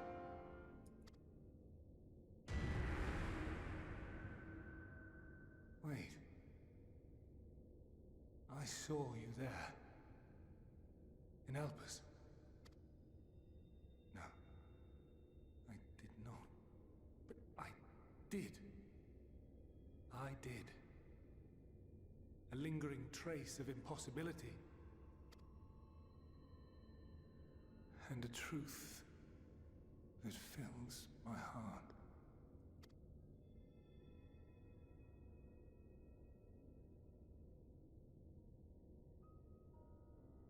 My memories remain clouded, I fear. However, they have revealed to me one possible course.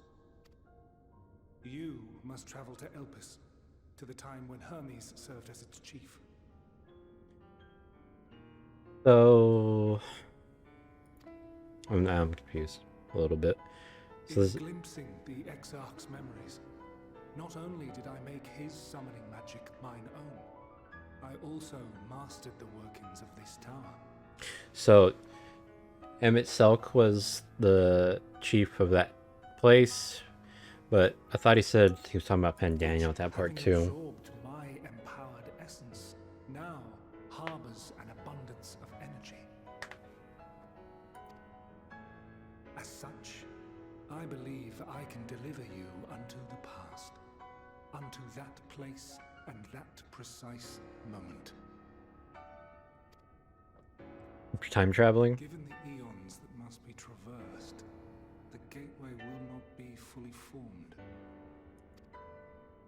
Time travel. Your form will be less tangible still than those warriors of light I had summoned. In all likelihood, none will be able to see or hear you.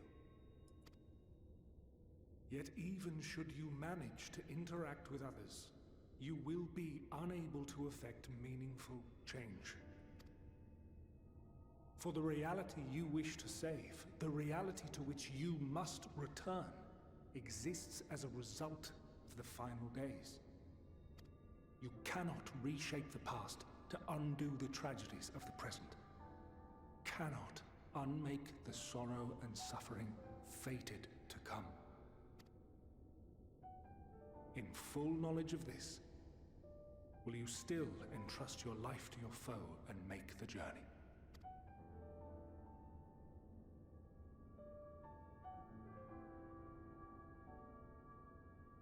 Very well. I shall cast you unto the river of time. Let this be my final act. You must input the commands. I no longer have the authority. First, you must reconfigure the systems, that the tower's ether may be channeled for the magic.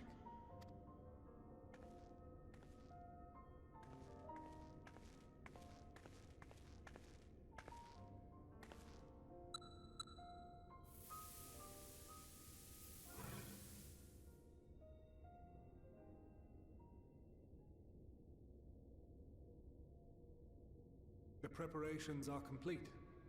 The gateway will soon open. Return at once to the Ocula.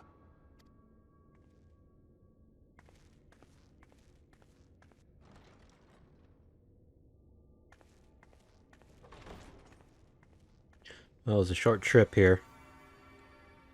All appears to be in order.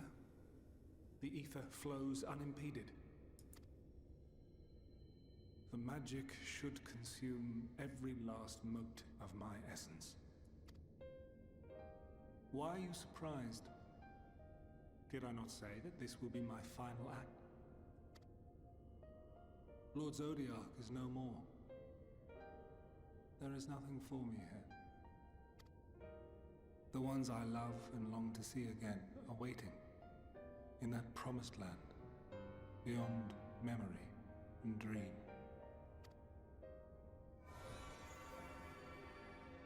Now go, warrior of light. Go, and do not look back.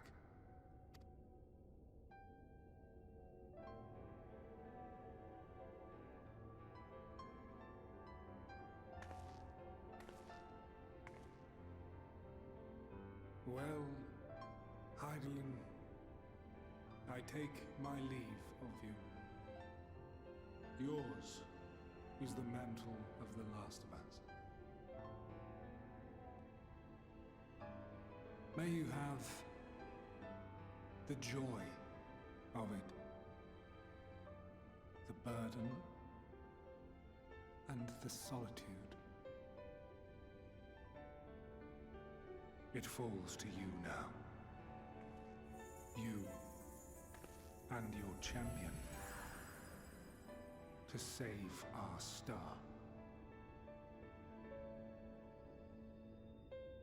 Goodbye, Elidibus.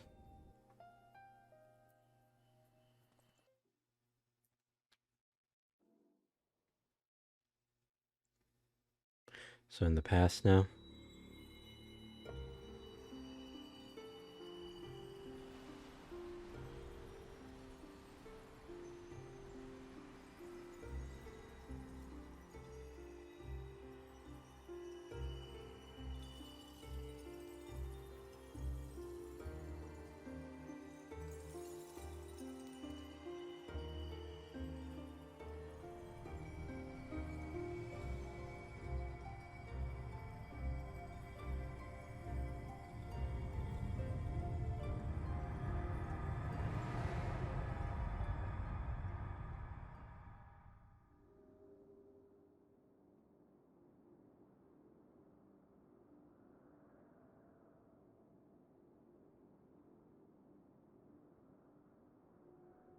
I'm a ghost.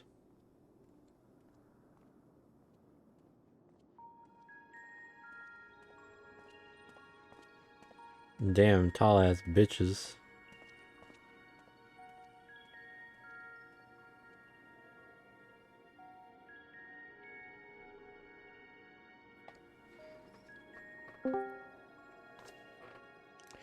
Welcome home.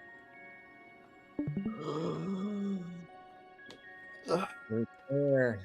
I'm here. Oh my god. I'm a ghost.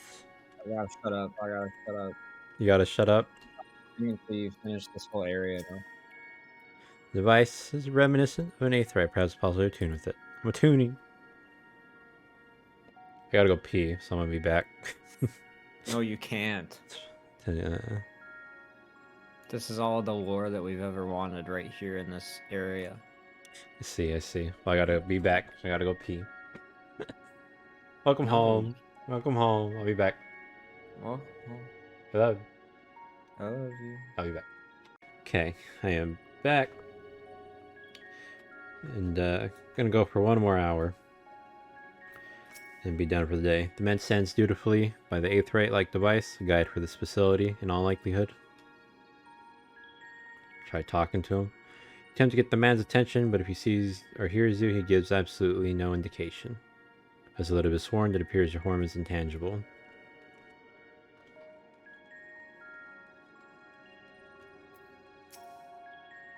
This is the right place, yes? Propylaeon, whatever? Judging by the one's words, this facility is called Propylaeon, whatever. Trying to poke.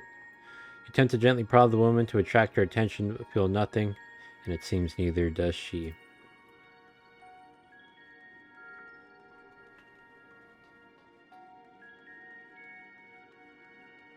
So who else is around here? Black-robed man.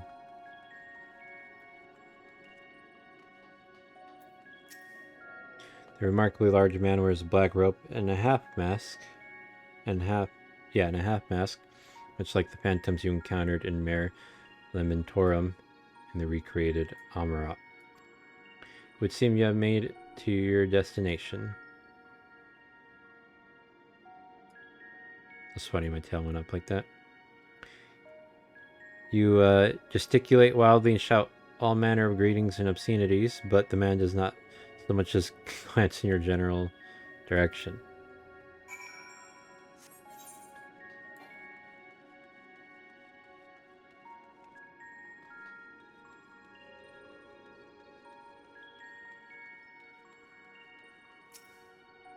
You suspect this door leads outside, but how to open it?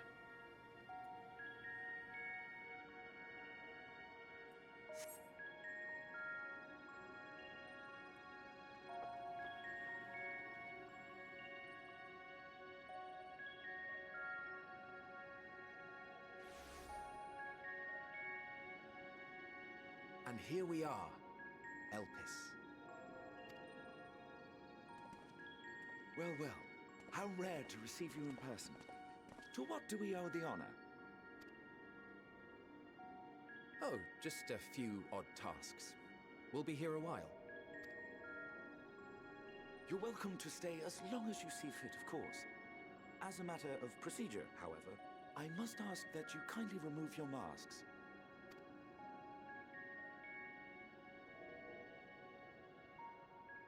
Come now. Is this truly necessary? Surely you can tell who we are. Who you are, perhaps, but I am far less infamous. Regardless, if we do not follow protocol, 'tis our hosts who would be held accountable. So, please, do favor us with your handsome face. I didn't think they would be speaking English. They'd be speaking their, what do you call it?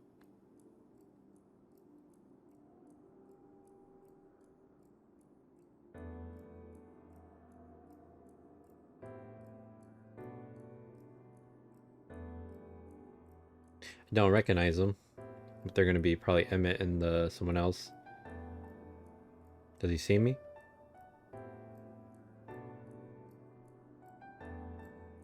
Satisfied? Is that Emmett? I thank you for your cooperation. You are free to go about your business.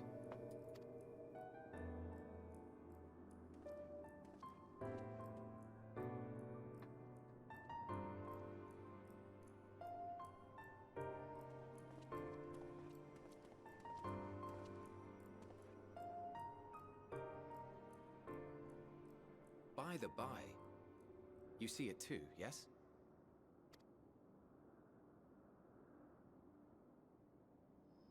I'm a little cat. I haven't the foggiest what you're talking about.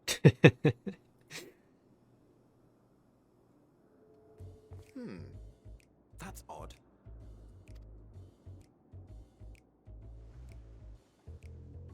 It's right here. A bit thin in the ether, but there's no mistaking it. The color of its soul is almost identical to Azem's. Do you suppose she created it? Rather unusual for a familiar to have a soul, though.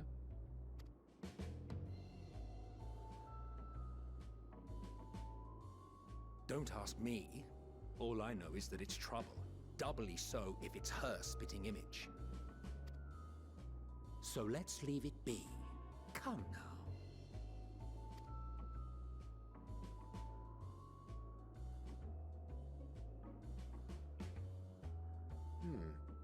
It's trying to say something, but it's literally too intangible to form words. Oh no. I'm stupid. Why don't you give it some ether? Spare a snifter of your bounteous reserves. Who do you take me for? Why, a dear friend, of course. One who wouldn't let acts of kindness, such as my accompanying him on errands to far-flung outposts, go unrewarded?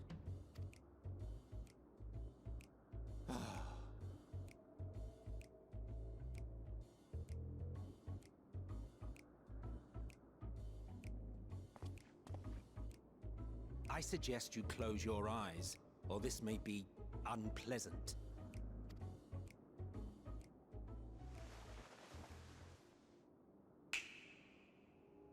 And snapped his fingers.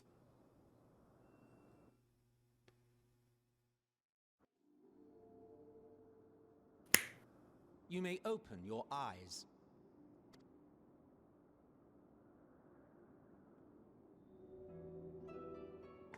Oh, am I huge? Oh,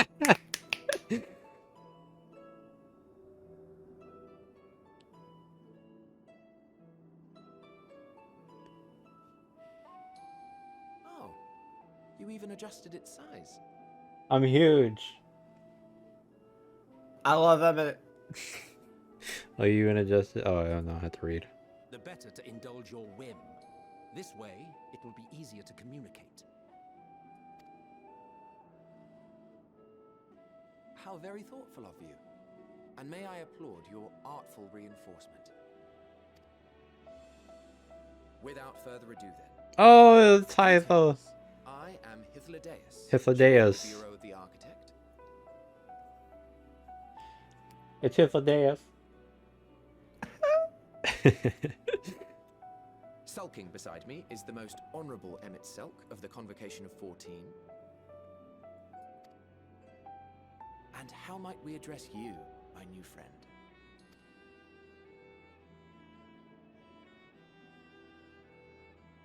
A fine name.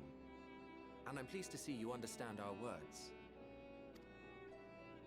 So, tell us, whence have you come? The thinness of your essence suggests you weren't created here.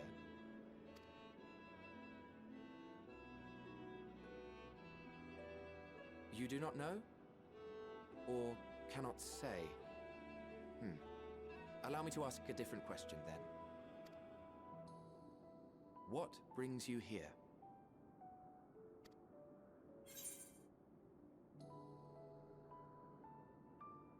I want to learn more about Elpis. I seek a man named Hermes.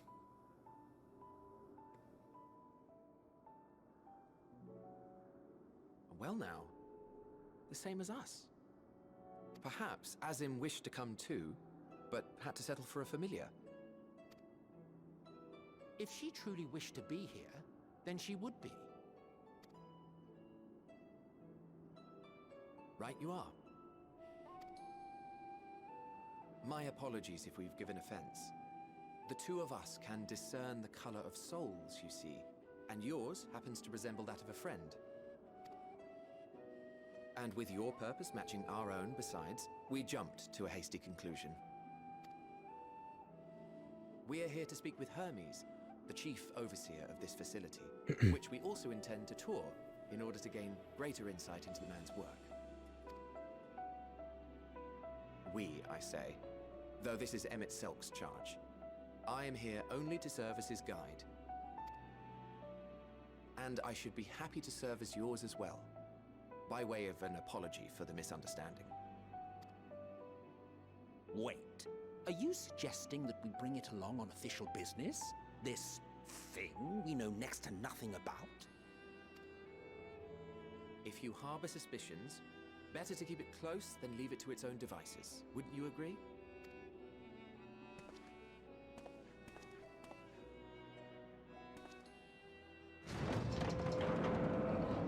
Besides, having a mysterious life form in tow is the norm rather than the exception here.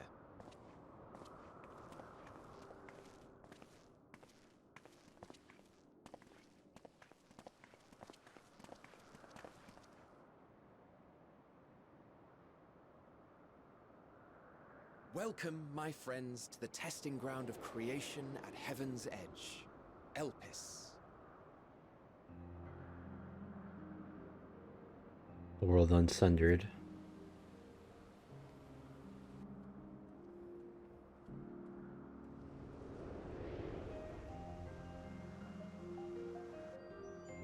She's gonna be Heidelin. This presence.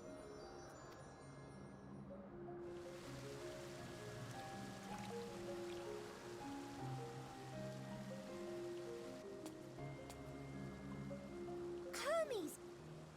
Visitors! We have visitors! Or is she Hermes?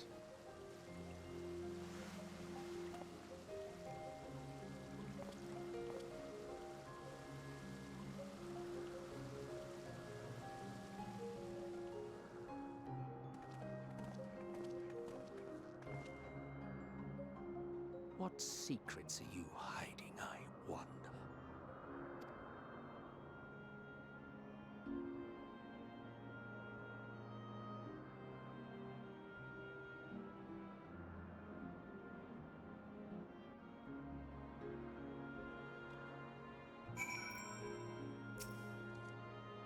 This is hardly my first time here, but the scenery never fails to take my breath away. Why, it feels as if you could reach out and touch the heavens.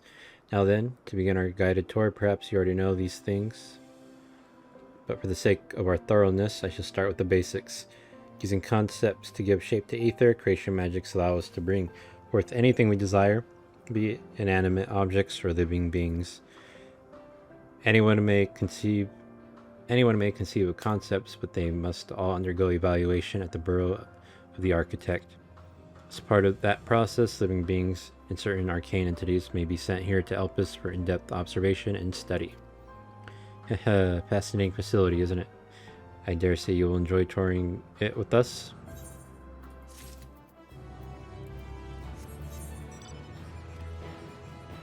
Can I not use this?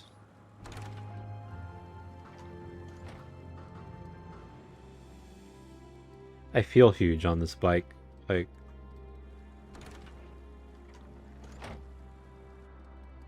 I don't know if it's because I was small here, but it just feels big. Petaluda Hunt. Now then, our friend Hermes, aside from overseeing the facility, he also conducts his own research. Chances are he will be at the main observation hub, so let us seek him out there first.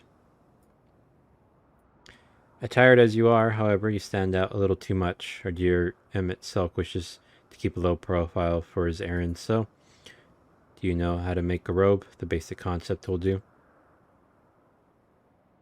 No, in that case, Emmett Selk. No, your whim, your responsibility. You're getting not another thimble of aether out of me. Sigh, the way he scrimps sometimes, you think he wasn't a nigh bottomless font of magic. Very well, I shall make the robe, but perhaps you can assist. Come, let us search for the requisite material.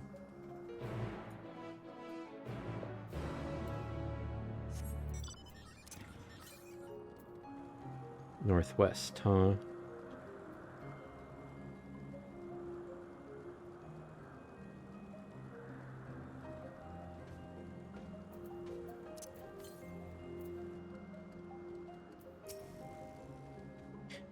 Yes, these creatures should suffice.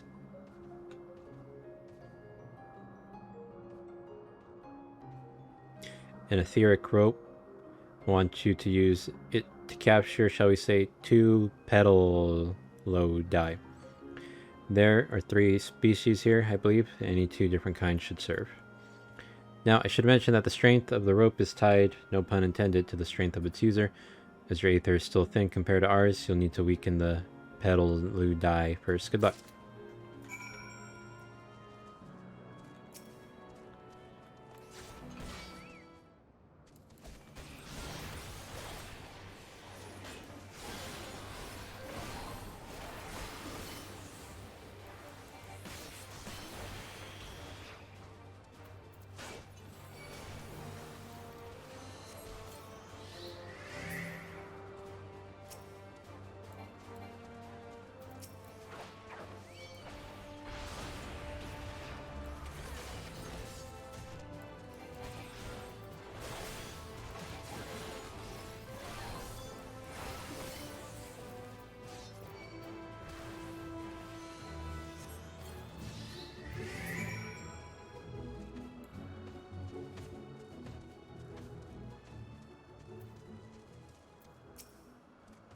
You've got the petal dye. Come, let us see.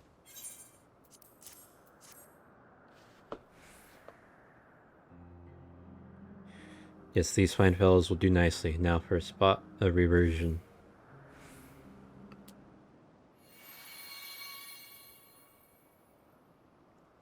There, it's ready.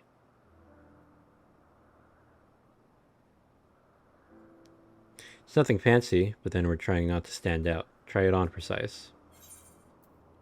Turn living beings into clothing just like that. Want someone to be angry with us for using those creatures?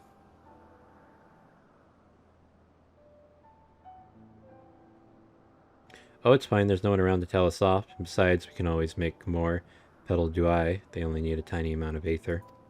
It may take some effort to get the form and composition right, but anyone familiar with the concept should be able to manage.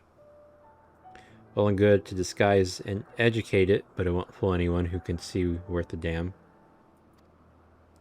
Fair point, but at the very least it should spur you unwanted attention from casual observers.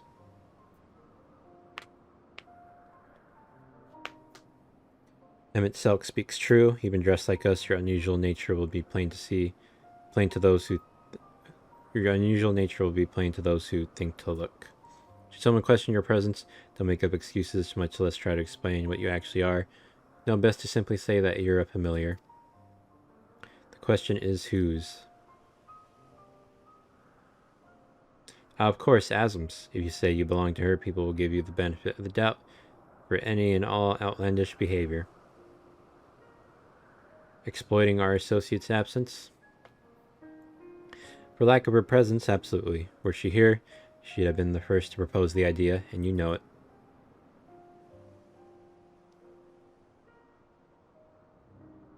With that, your story is settled. Let us continue with our errand.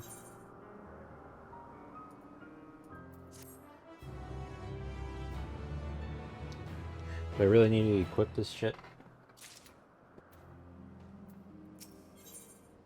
Search of Hermes. If you're ready, let us continue along the path to Anagnosis. The place serves as an observation hub and residence, both. Someone there should be able to point us in the direction of Hermes.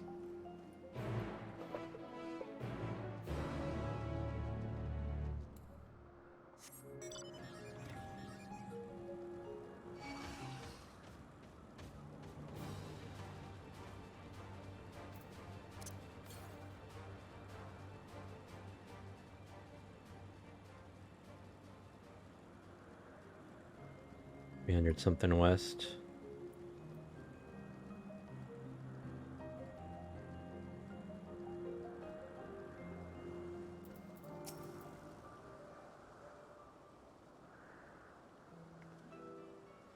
Yes, can I help you? We wish to speak with Chief Hermes. Do you know where we might find him?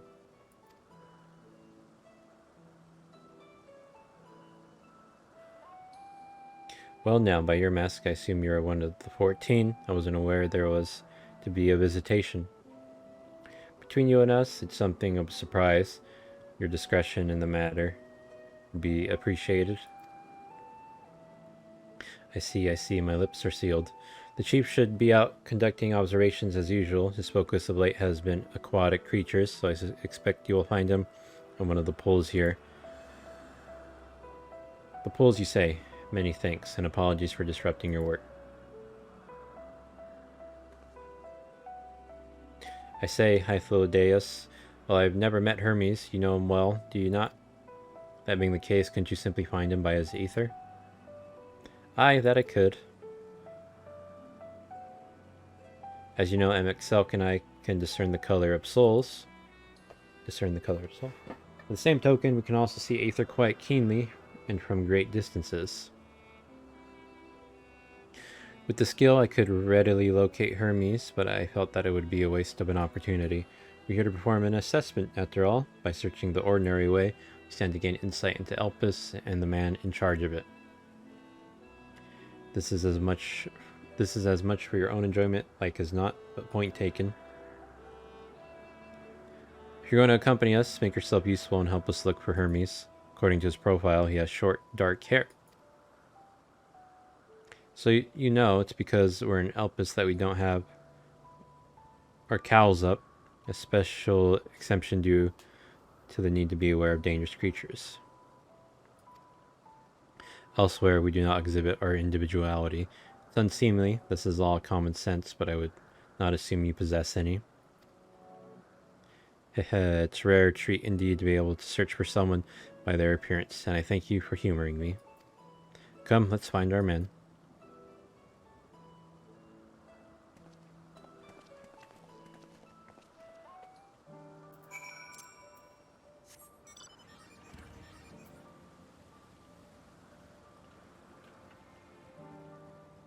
A fucking unicorn?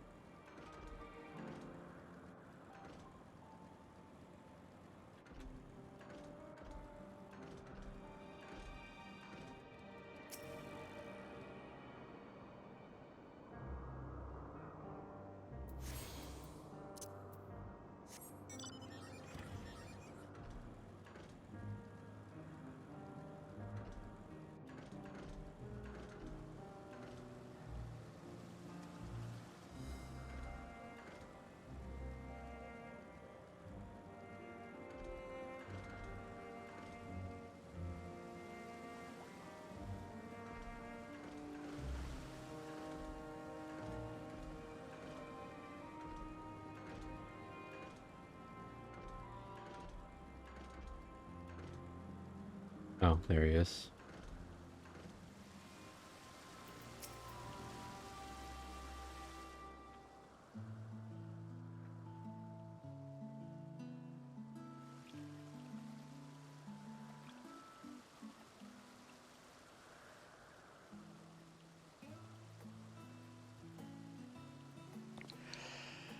Ah, you are... Oh. Different. You're different too. You and me. We're alike. Friends. I want to be...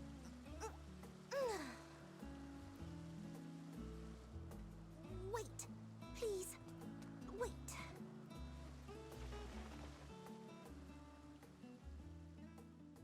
Greetings and salutations. Can you hear me? Do not be alarmed. I mean you no harm. I wish only to hear your words, share your feelings, and know your thoughts. May we please be friends?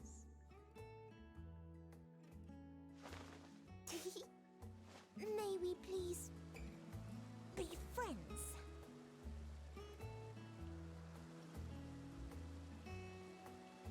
Are we going to answer? No, I guess not.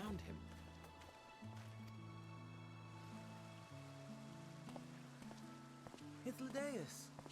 It's been a while. Too long, I think. So this was Daniel. Too long indeed for close collaborators. On this blessed occasion, I bring not only myself, but others who long to speak with you.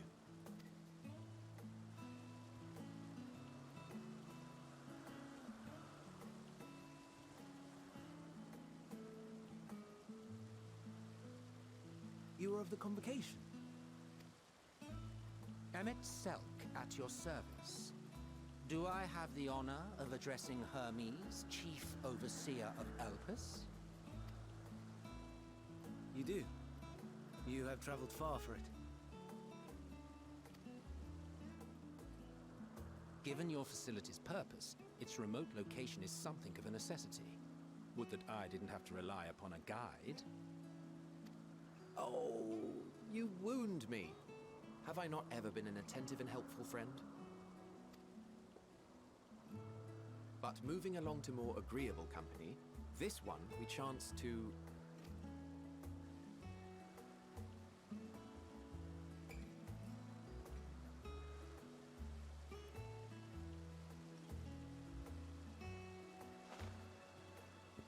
What the fuck? Well, you certainly have her attention.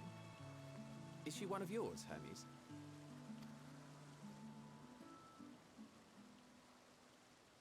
Her name is Meteon.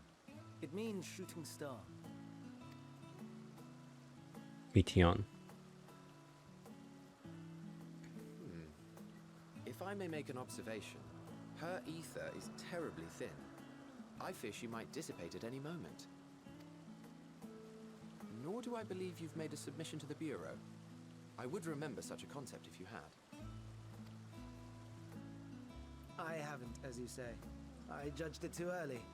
She's a pet project of mine, still undergoing preliminary testing. But rest assured that I will attend in person ere long.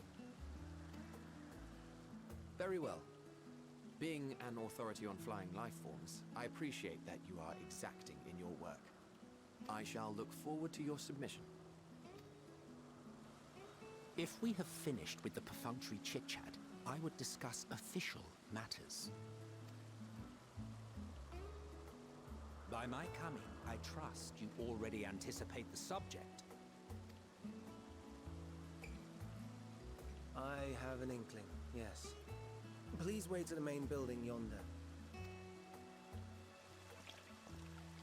I shall join you as soon as I've returned these creatures to their homes. What's wrong, Hermes? An amystoma is missing. I ate it.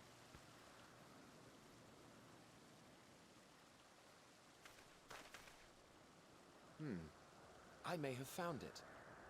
A creature with the self-same ether as those there, nestled in the boughs of a tree outside the grounds. Fish ate it. I mean, a bird ate it. You're saying they can climb with their sorry excuses for limbs? The fashion has been to imbue aquatic creatures with the power of flight, ever since the words of Metron created a sky-swimming fish. The ambystomas too can fly, if only slightly, and they could conceivably climb a tree. Whether they can come down safely, however... Excuse me.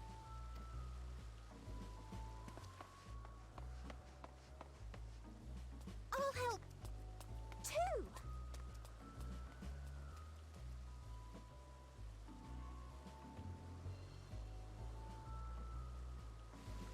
And what are we supposed to do with this lot?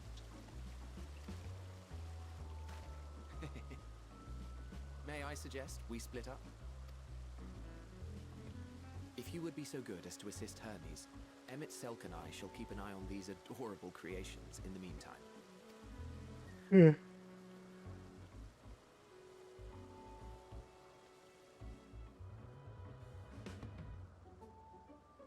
Poor Emmett.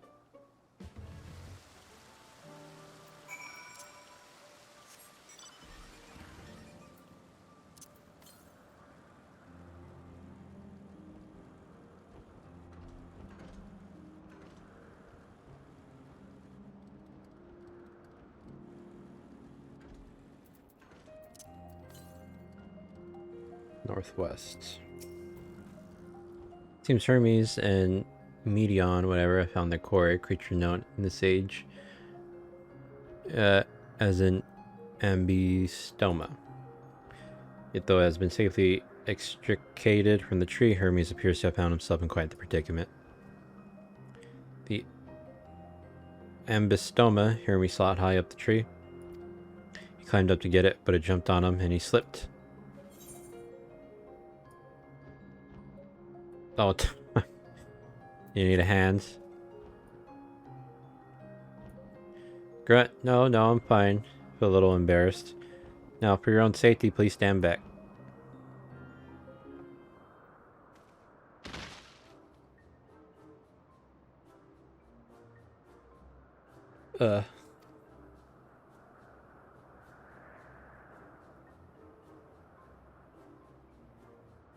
Hermes, are you alright?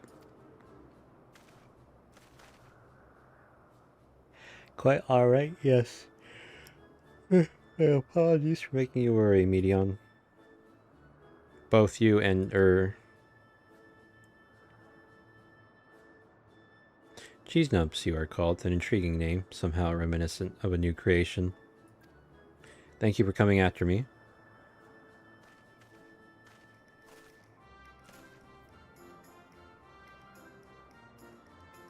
As for you, little one, you must be more careful. You may be able to fly, but it doesn't mean you cannot fall and hurt yourself. ... I know I had forgotten all about its fellows.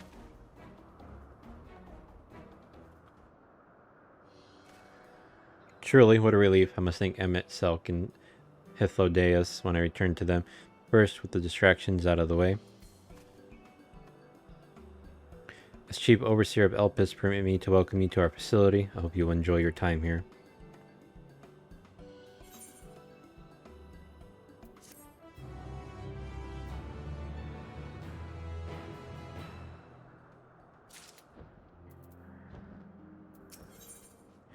We will get a chess piece. But we mustn't keep the others waiting. Let us return to Anagnorisis.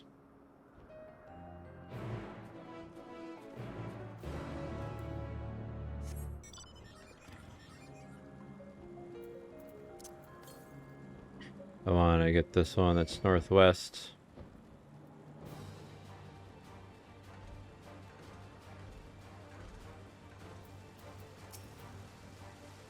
My apologies for the trouble. Owing to your kind assistance, all the ambistomas are safe and well.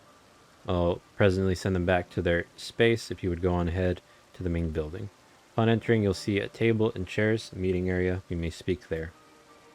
Very well. Take care not to let the creature slip away again.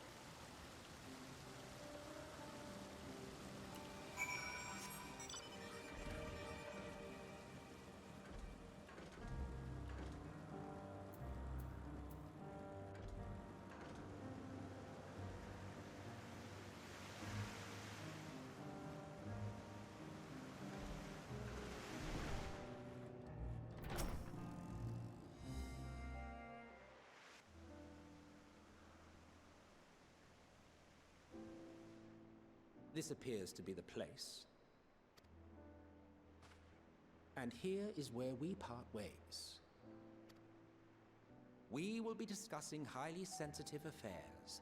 Only a select few may be privy to such knowledge, and that does not include someone who cannot or will not divulge their origins.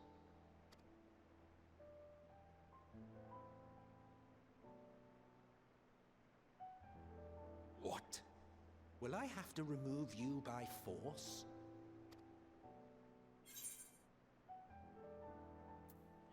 I have important things to say to him as well. There are reasons I cannot speak freely. I have important things to say to him as well.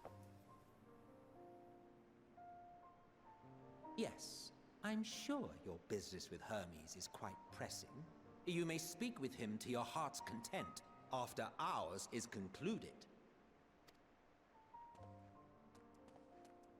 I do not object to her attendance.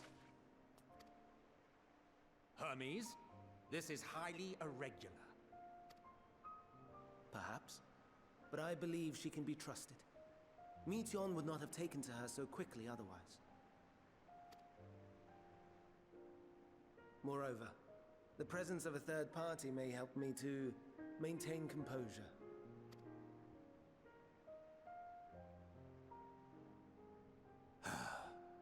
Sorry, Emmett. As you wish, then. Behave yourself, do you hear?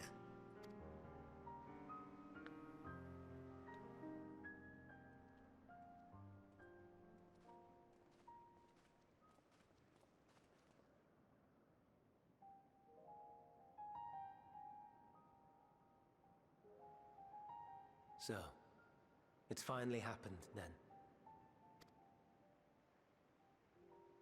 Aye. Van Daniels declared his intention to step down and named you as his preferred successor. Okay, so Fandaniel, someone else. He was Hermes. He becomes Fandaniel.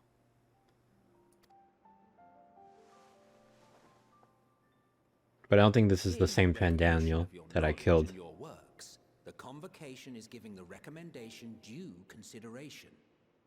As one who does not know you personally, I am to use my impartial eye to take your measure. And above all else, to ascertain your disposition towards the invitation.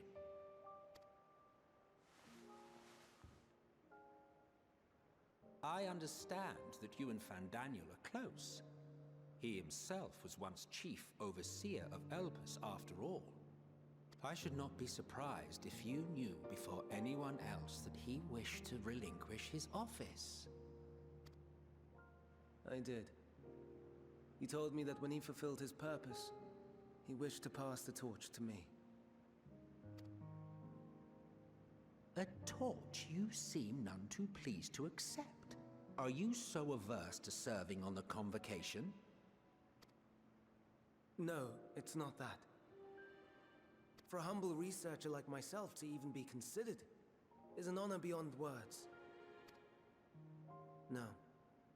What troubles me, what I struggle to come to terms with, is the very fact that Fandaniel is stepping down. Does this not mean that he will return to the star?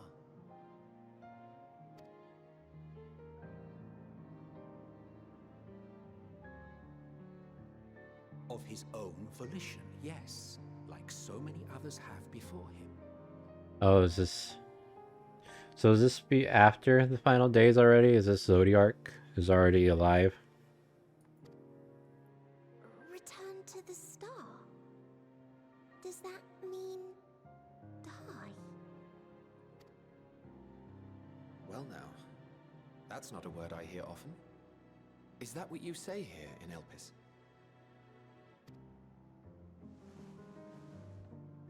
Mankind is the life of Atheris. Each of us, a drop of blood flowing through its veins, bearing sustenance. In our finite time upon it, 'tis our duty to make it a better place, that all who call it home, now and in future, may abide in happiness. To that end, we have dedicated ourselves to the pursuit of enlightened creation.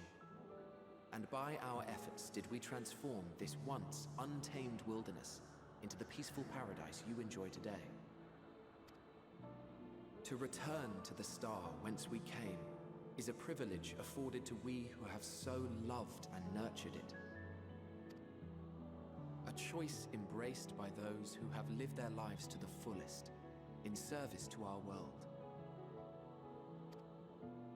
And when they depart upon this journey, it is beautiful, always. The 14 are no exception. 'Tis believed no occasion is more felicitous than the fulfillment of one's duty.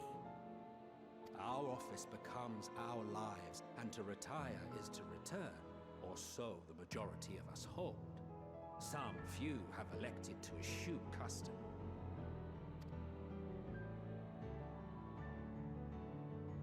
Mayhap you feel Fandaniel's deeds do not warrant his return.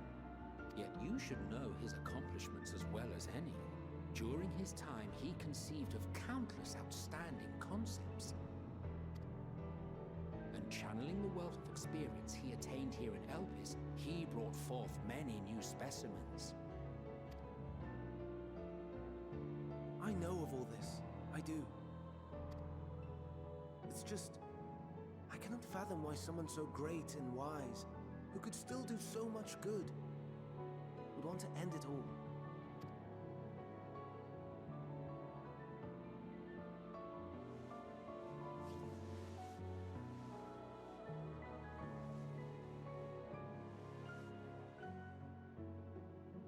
Oh no. I've made her upset. Forgive me. I know I requested your presence. Might I trouble you to take Meteon outside? A change of scenery would do her good.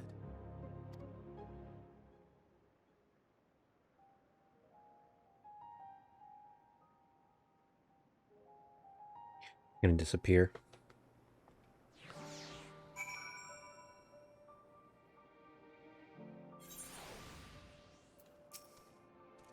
Sorry, Cheese, I didn't mean sigh. A walk, perhaps we can go for a walk.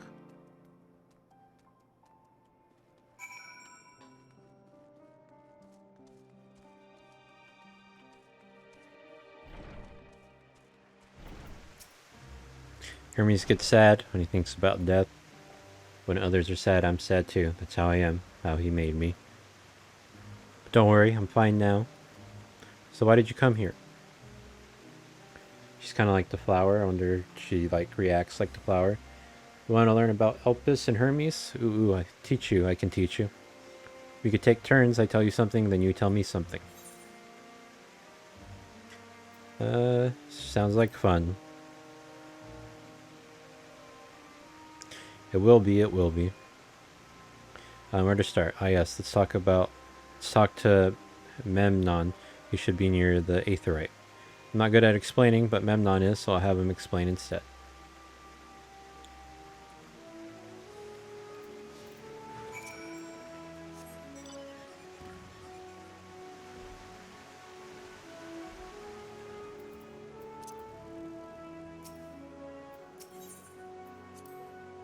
Ah, the Aetherite. Anyone can use it to teleport anywhere. Well, maybe not anywhere. Not to the ground or other isles. For that, you need teleporters. I'll win permission.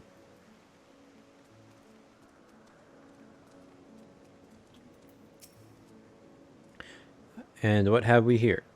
Though you look like a person, you have the ears and tail of a beast. I assume you are familiar, like Medion. Is there something you need? This is Cheese. Could you teach her about Elpis? Ah, newly arrived familiar, is she? Very well. I should be glad to introduce our fair facility to her. As you know, it is mankind's duty to make the star a better place. As part of this duty, we employ creation magics to bring forth new life. However, we cannot simply release our works into the world, or it would lead to chaos. To any and all life forms must undergo extensive testing to determine their fitness to exist. Testing, which is conducted here in Elpis.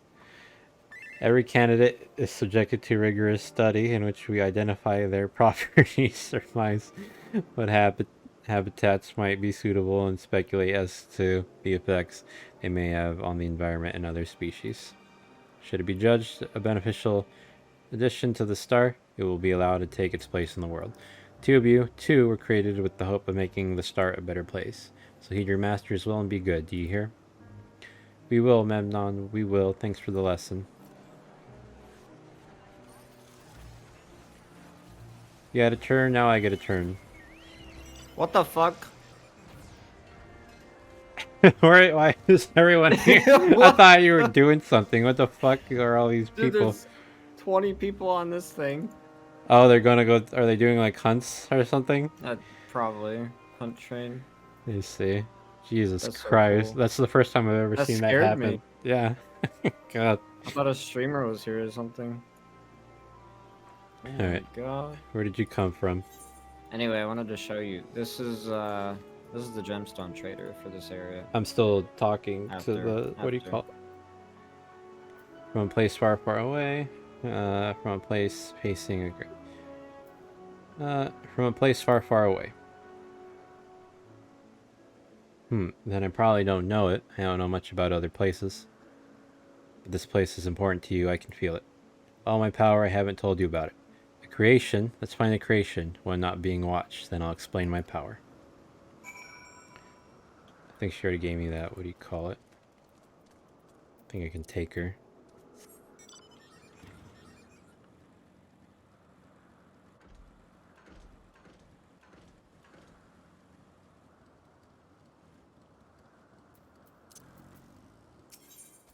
That's the Spriggans. Spriggans? What are Spriggans? Oh no, we call them Aurii, if there's many. If it's just one, we say Orias. Though they're cute, they can be naughty. Sometimes they run off with concept crystals and Hermes has to run after them. Motionless bird.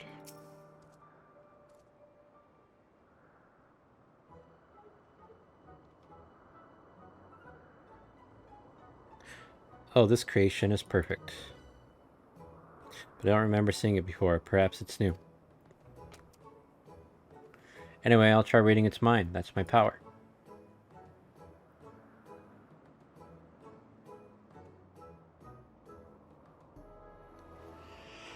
She could read minds. Probably hungry.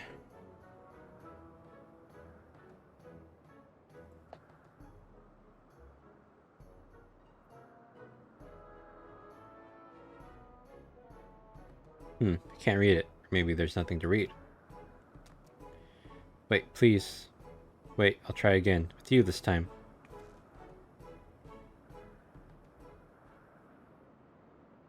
Something's gonna happen to her, maybe. Greetings, can you hear me?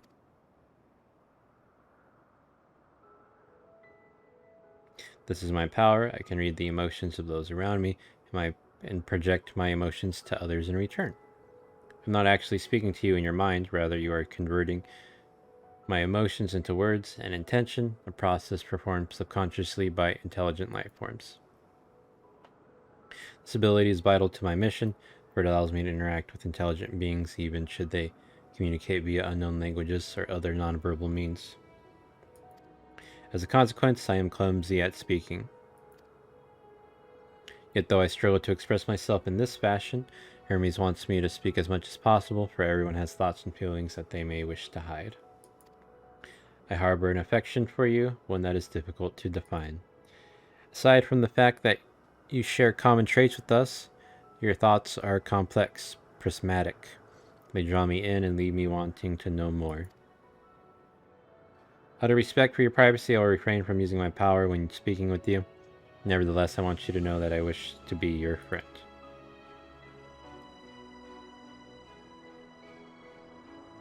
Did you hear me? Heh, good. Now it's my turn again, so what are you good at? Fighting, crafting, gathering, playing. It's a secret. I'll say fighting.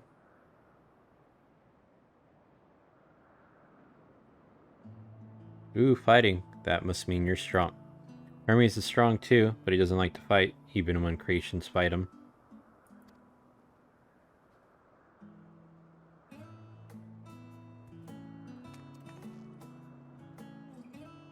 He's staring.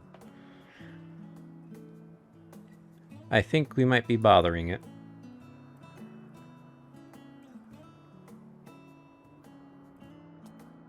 Let's keep going. We'll go and see Uint next. She's usually in a small building, one on the west row.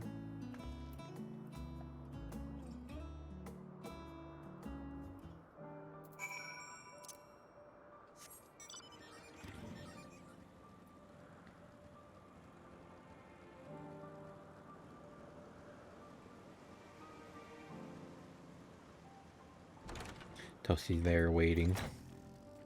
46 minutes, almost done. Well, if it isn't Medion, I see you brought a friend today. Greetings, Euthane. An apple. Could you make me an apple? The kind Hermes likes, covered in syrup. I want to share it with cheese.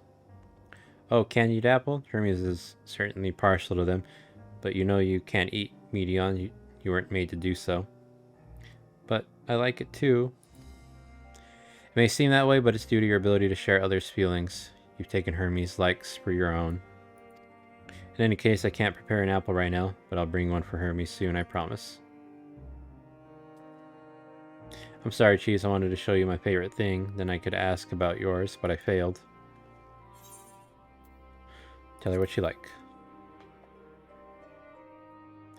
Ooh, that's what you like. Yes, I can feel it. Your joy and happiness, and it makes me happy too. Thanks for sharing it with me, Cheese. Well, we walked and talked a lot. Maybe Hermes has finished talking too. Shall we go and see?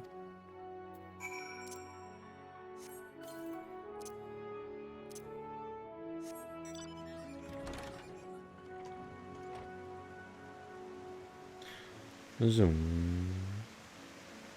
Duck.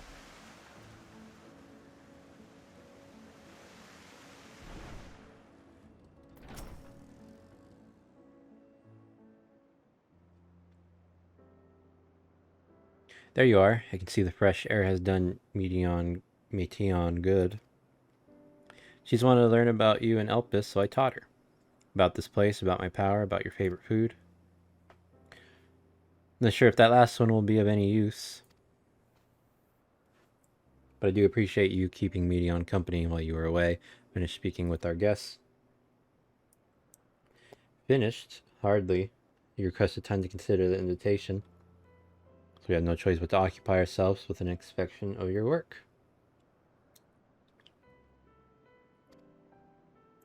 My apologies. It has been decided that MXL Hithlodeus will accompany me as I tend to my duties. If you wish to learn more, perhaps you would like to come too. I'm compelled to remind you that she is in no way associated with the convocation. We simply chanced to meet at Propylation, whatever. There's no guarantee that the matters we discuss will remain private. I do not mind to see the joy her presence brings me, whatever. I cannot imagine our mysterious friend harbors malicious intent. She's kind, really, truly. She taught me as much as I taught her. You're coming, of course, to watch Hermes. You're bound to learn lots and lots.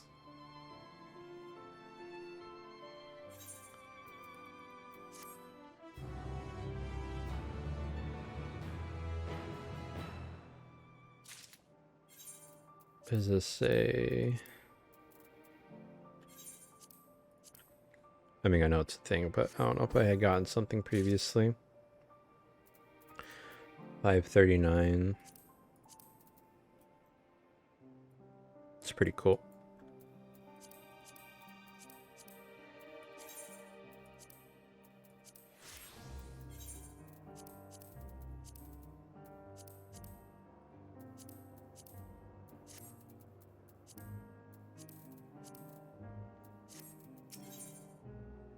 Lives apart.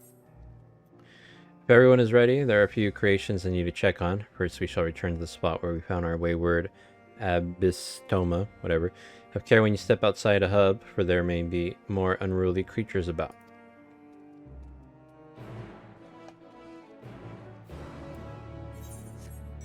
$531.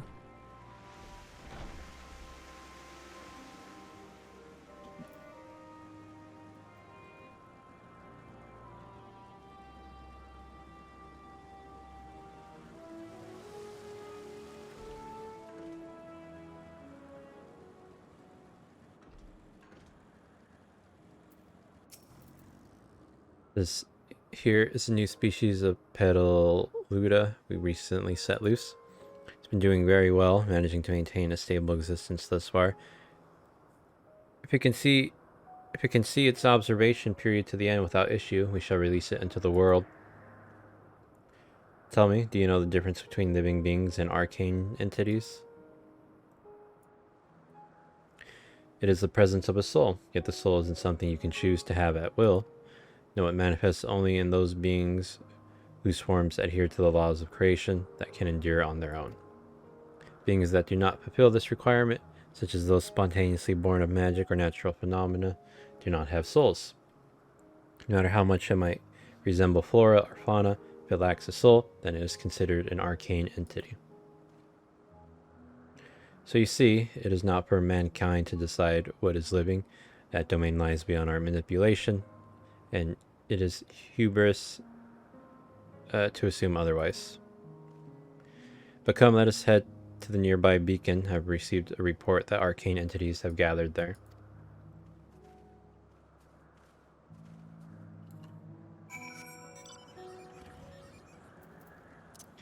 Really no aether current. Northwest still.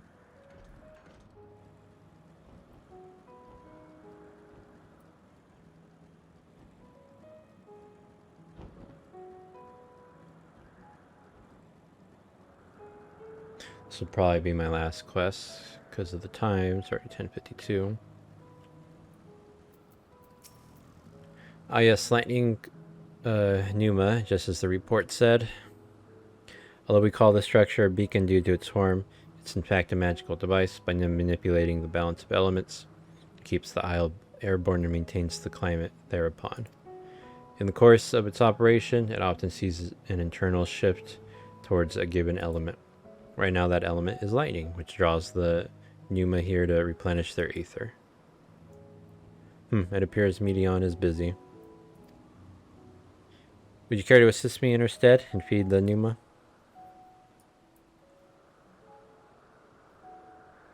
By using this lightning converter, you can harness ambient lightning and focus it into a ball, a veritable feast for our dazzling friends. Go on, give it a try.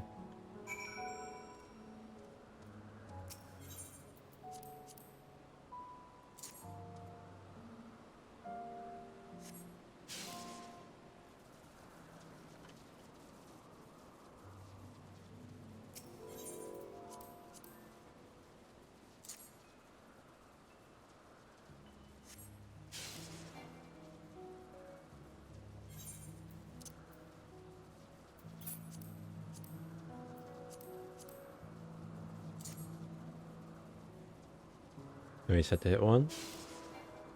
Oh, am I supposed to hit the destination?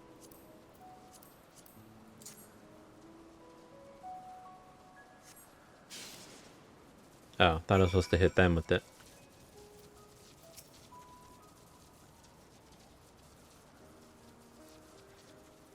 Perfectly done, cheese. Look.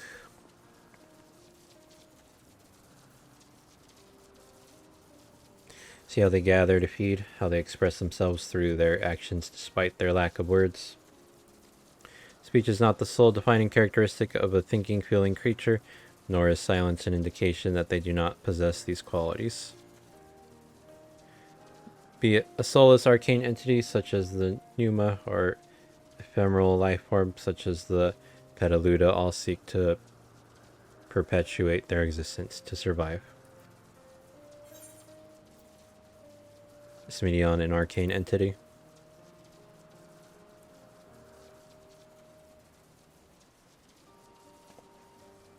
A good question. I can answer it from a theoretical standpoint, but it ultimately falls to the burrow of the architect to pass judgment. Those with exceptional vision, such as Hythodeus, may be able to ascertain her true nature, but to me it doesn't matter. She is herself, and that is all I need to know.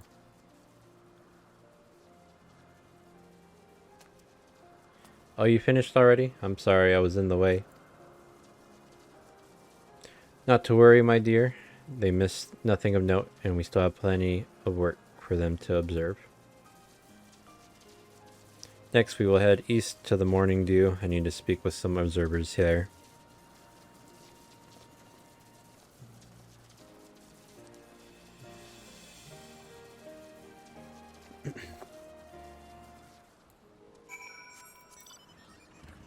Okay, where? Oh, this way.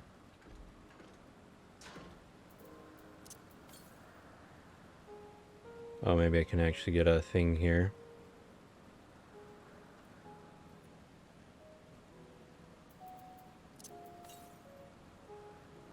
Southeast.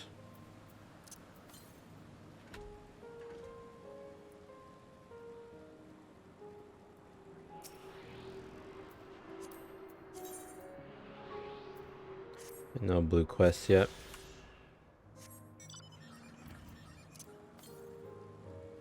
West.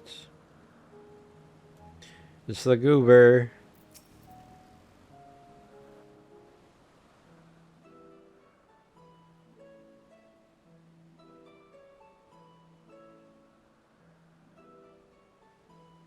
Amazing, is it not? The Ampelos, one of our newest subjects. It's a goober.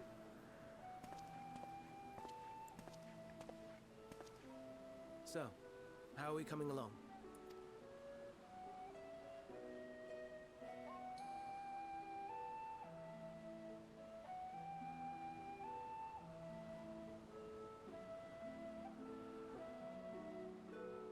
Flowers.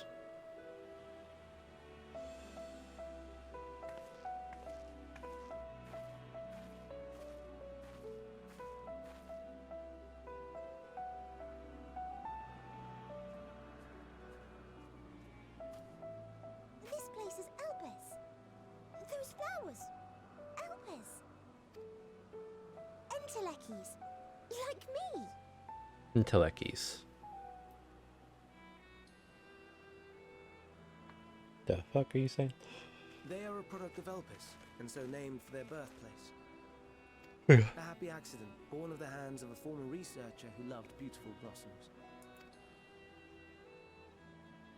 Unique for how they change color, to reflect the emotional state of those nearby. Though be it here or elsewhere, they are seldom seen in any hue save purest white. Reflect the emotional state, you say? By what means do they achieve this? In creation, there exists an energy wholly apart from ether, one driven by emotions. In like manner to how we manipulate ether, this flower is subject to the influence of said energy. While it has no will of its own, it is sensitive to the prevailing emotion in the vicinity, and reacts by altering its color and vibrancy.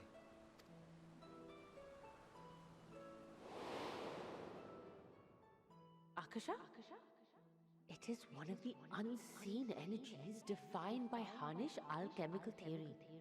Though a gross oversimplification, some describe it as an essence influenced by feelings.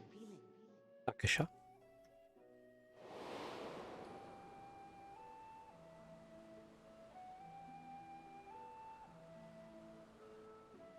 Akasha.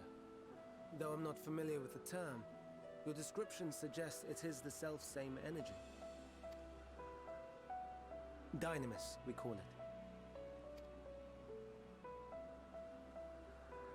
And those entities like the Elpis flower that have the ability to interact with this energy, converting emotions into tangible phenomena. And those entities like the Elpis flower. Are Entelekis. That's me! That's me! An Enteleki! That you are, my dear. And no ordinary one at that, but the first possessed of free will.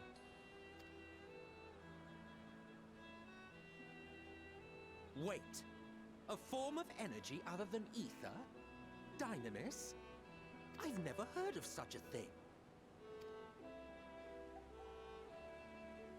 Hardly surprising. Dynamis cannot be seen, much less felt. And though its existence has long been theorized, we had no proof until the flower's serendipitous creation. What's more, Dynamis is far weaker than ether.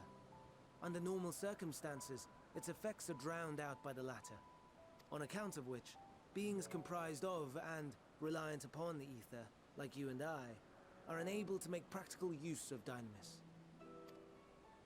'Tis a truly esoteric thing, known to but a select few scholars. Intriguing. Then, given the limitations you described, why create Netion?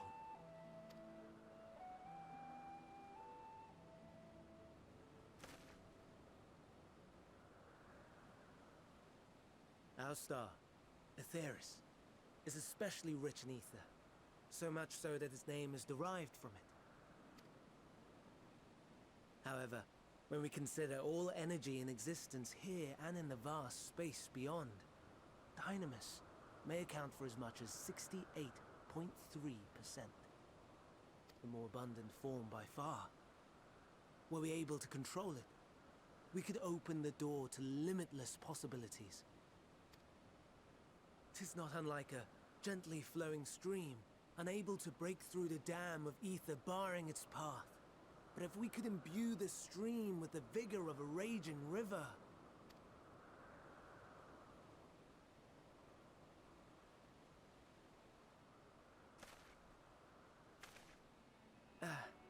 Not that I have such grand ambitions. Nay. I merely wish to create a being that could traverse the great expanse.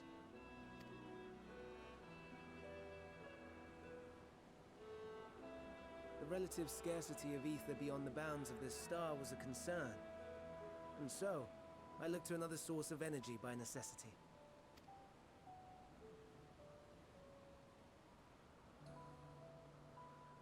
That being Dynamis. No wonder her ether is so thin. Precisely. So she doesn't need ether. Yours is thin too. Like an Endwalker. Like me. So, are we the same? Endwalkers. I don't think I'm an intellecty. If I'm thin, it's because MSQ didn't do a proper job. I've been known to transcend my limits with nothing but determination. Sure, I don't see why I couldn't be one. If I'm thin, it's because MSQ didn't do a proper job. Well, aren't we ungrateful? Mayhap I should revert you to the pathetic, faded thing you were. It's a joke. A deficit of ether alone does not an Endwalker make. It would, however, make it easier for you to interact with Dynamis.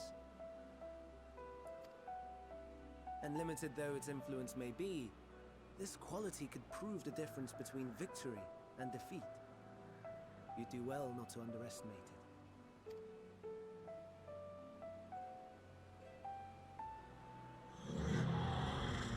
Hello, Goober. Oh dear. I'd forgotten about the poor fella. You must excuse me a moment while I go and verify a few more things.